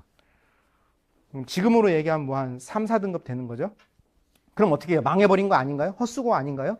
우리 애 지금 내신 힘들다고 아예 자퇴하거나 학교는 다니기만 하고 정시 준비하겠다는데, 그러니까 정시 파이터가 되겠다고 지금 벌써부터 선언을 하는 것 같습니다.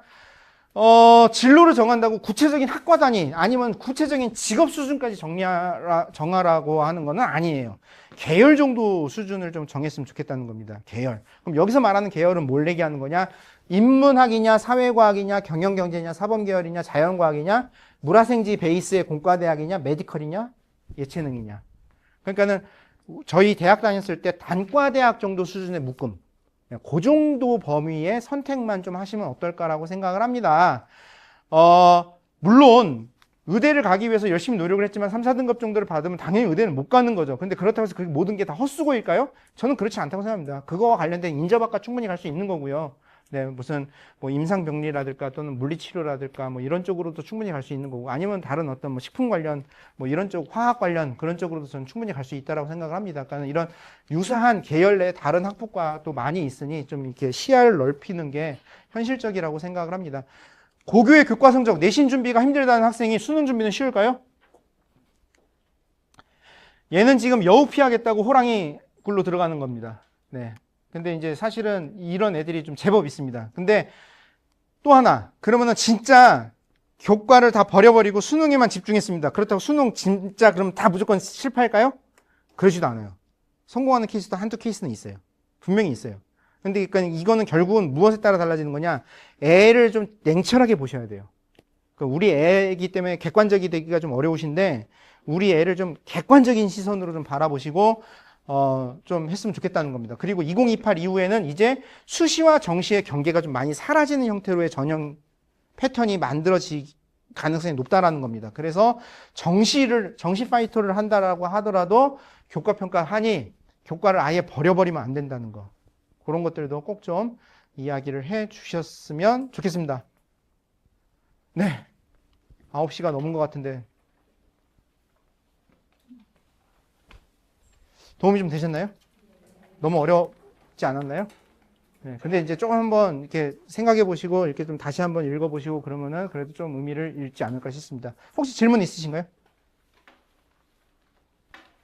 이 프로그램은 티키타카입니다. 이렇게 질문과 답변이 오고 가는 프로그램입니다. 네. 저기 죄송합니다. 음성만 넣을 겁니다. 네, 음성만 넣을 겁니다. 네, 그냥 이렇게 말씀하시죠. 자연 계열을 고려하면은 제2외국어는 아예 안 해도 되나요? 자연 계열을 가려면 제2외국어를 아예 안 해도 되냐. 네, 답만 말씀드리면 사실 이제 대입을 생각하는 목적이라면은 사실은 안 해도 됩니다. 네. 근데 이제 서울대에서 이제 제2외국어 하나는 꼭 들어야 된다. 뭐 이제 요런 게 있어서 그 이수족 그 용어가 있는데 나이를 들으니까 이 용어가 지금 막 기억이 안 납니다. 교과 이수 기준인가? 뭐 이제 그런 용어가 있습니다. 거기에 서울대는 제2외국어 한문 같은 걸 하나는 꼭 좀 학교에서 들어라 라는 걸 이제 지정을 해놨습니다. 그런데 이제 이게 뭐가 문제가 되는 거냐면은 지금 제가 이 논리를 정확하게 설명해 맞는지 모르겠는데 자연 이공계열로 해서 자연 이공계열로 가는 애들은 문제 없어요. 근데 자연 이공계열로 공부했다가 문과 침공을 통해서 서울대에 입문을 들어가려는 애들은 이걸 들어야 돼요. 이해되시죠? 네. 네, 그 정도입니다. 네. 정말로 내가 필요하다. 내가 정말로 듣고 싶다. 근데 학교에 그런 거 하면 개설이 됐다. 그러면 들어보시죠.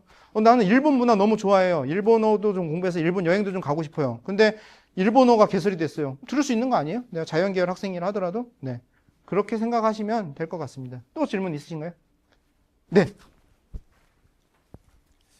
우등급제로 바뀌어서 기존에 예를 들면 아까 말씀하셨던 뭐 중경외시에서 동국대 쪽을 쭉 내려왔을 때 나중에 입결 보면은 1등급이 다 차지할 것 같은데 현재로서는 그럼 거기 1등급 안에서도 어떻게 평가가 돼야지 원서 쓰거나 이런 게 입결이 되게 궁금하거든요. 네.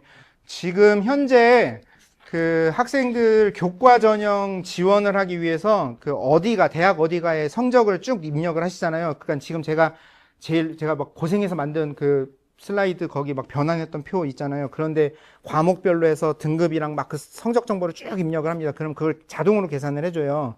그럼 이제 애들이랑 상담을 할 때 주로 뭐라고 얘기하냐면 너 지금 등급 몇이니? 그러면 저 몇 점 몇 등급이요. 이렇게 얘기를 하거든요. 그 다음에 그래서 몇 점 몇 등급이면 어느 정도 대학 갈 수 있고 하는 건 이제 대략적으로 이제 이렇게 하잖아요. 근데 이게 5등급 체제가 되면 이제 어떻게 될까요? 저는 1점 몇몇인데요. 2점 몇몇인데요. 아마 이런 수준으로 바뀔 겁니다.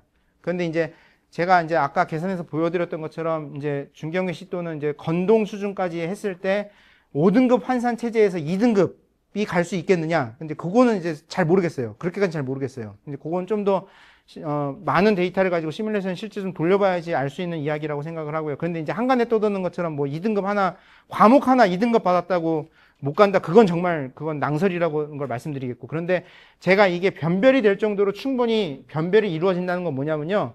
그 1점 안에서 1.1 몇이냐, 2 몇이냐, 1.25냐, 26이냐, 27이냐가 다 구분이 되더라고요.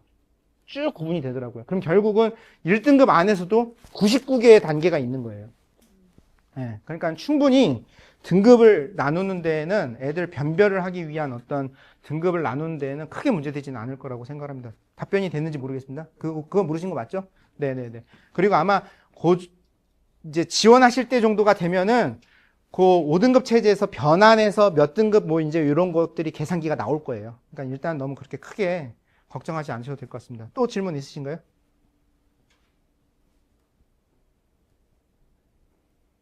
네. 긴 시간 동안 참여해 주셔서 감사합니다. 마치도록 하겠습니다. 감사합니다.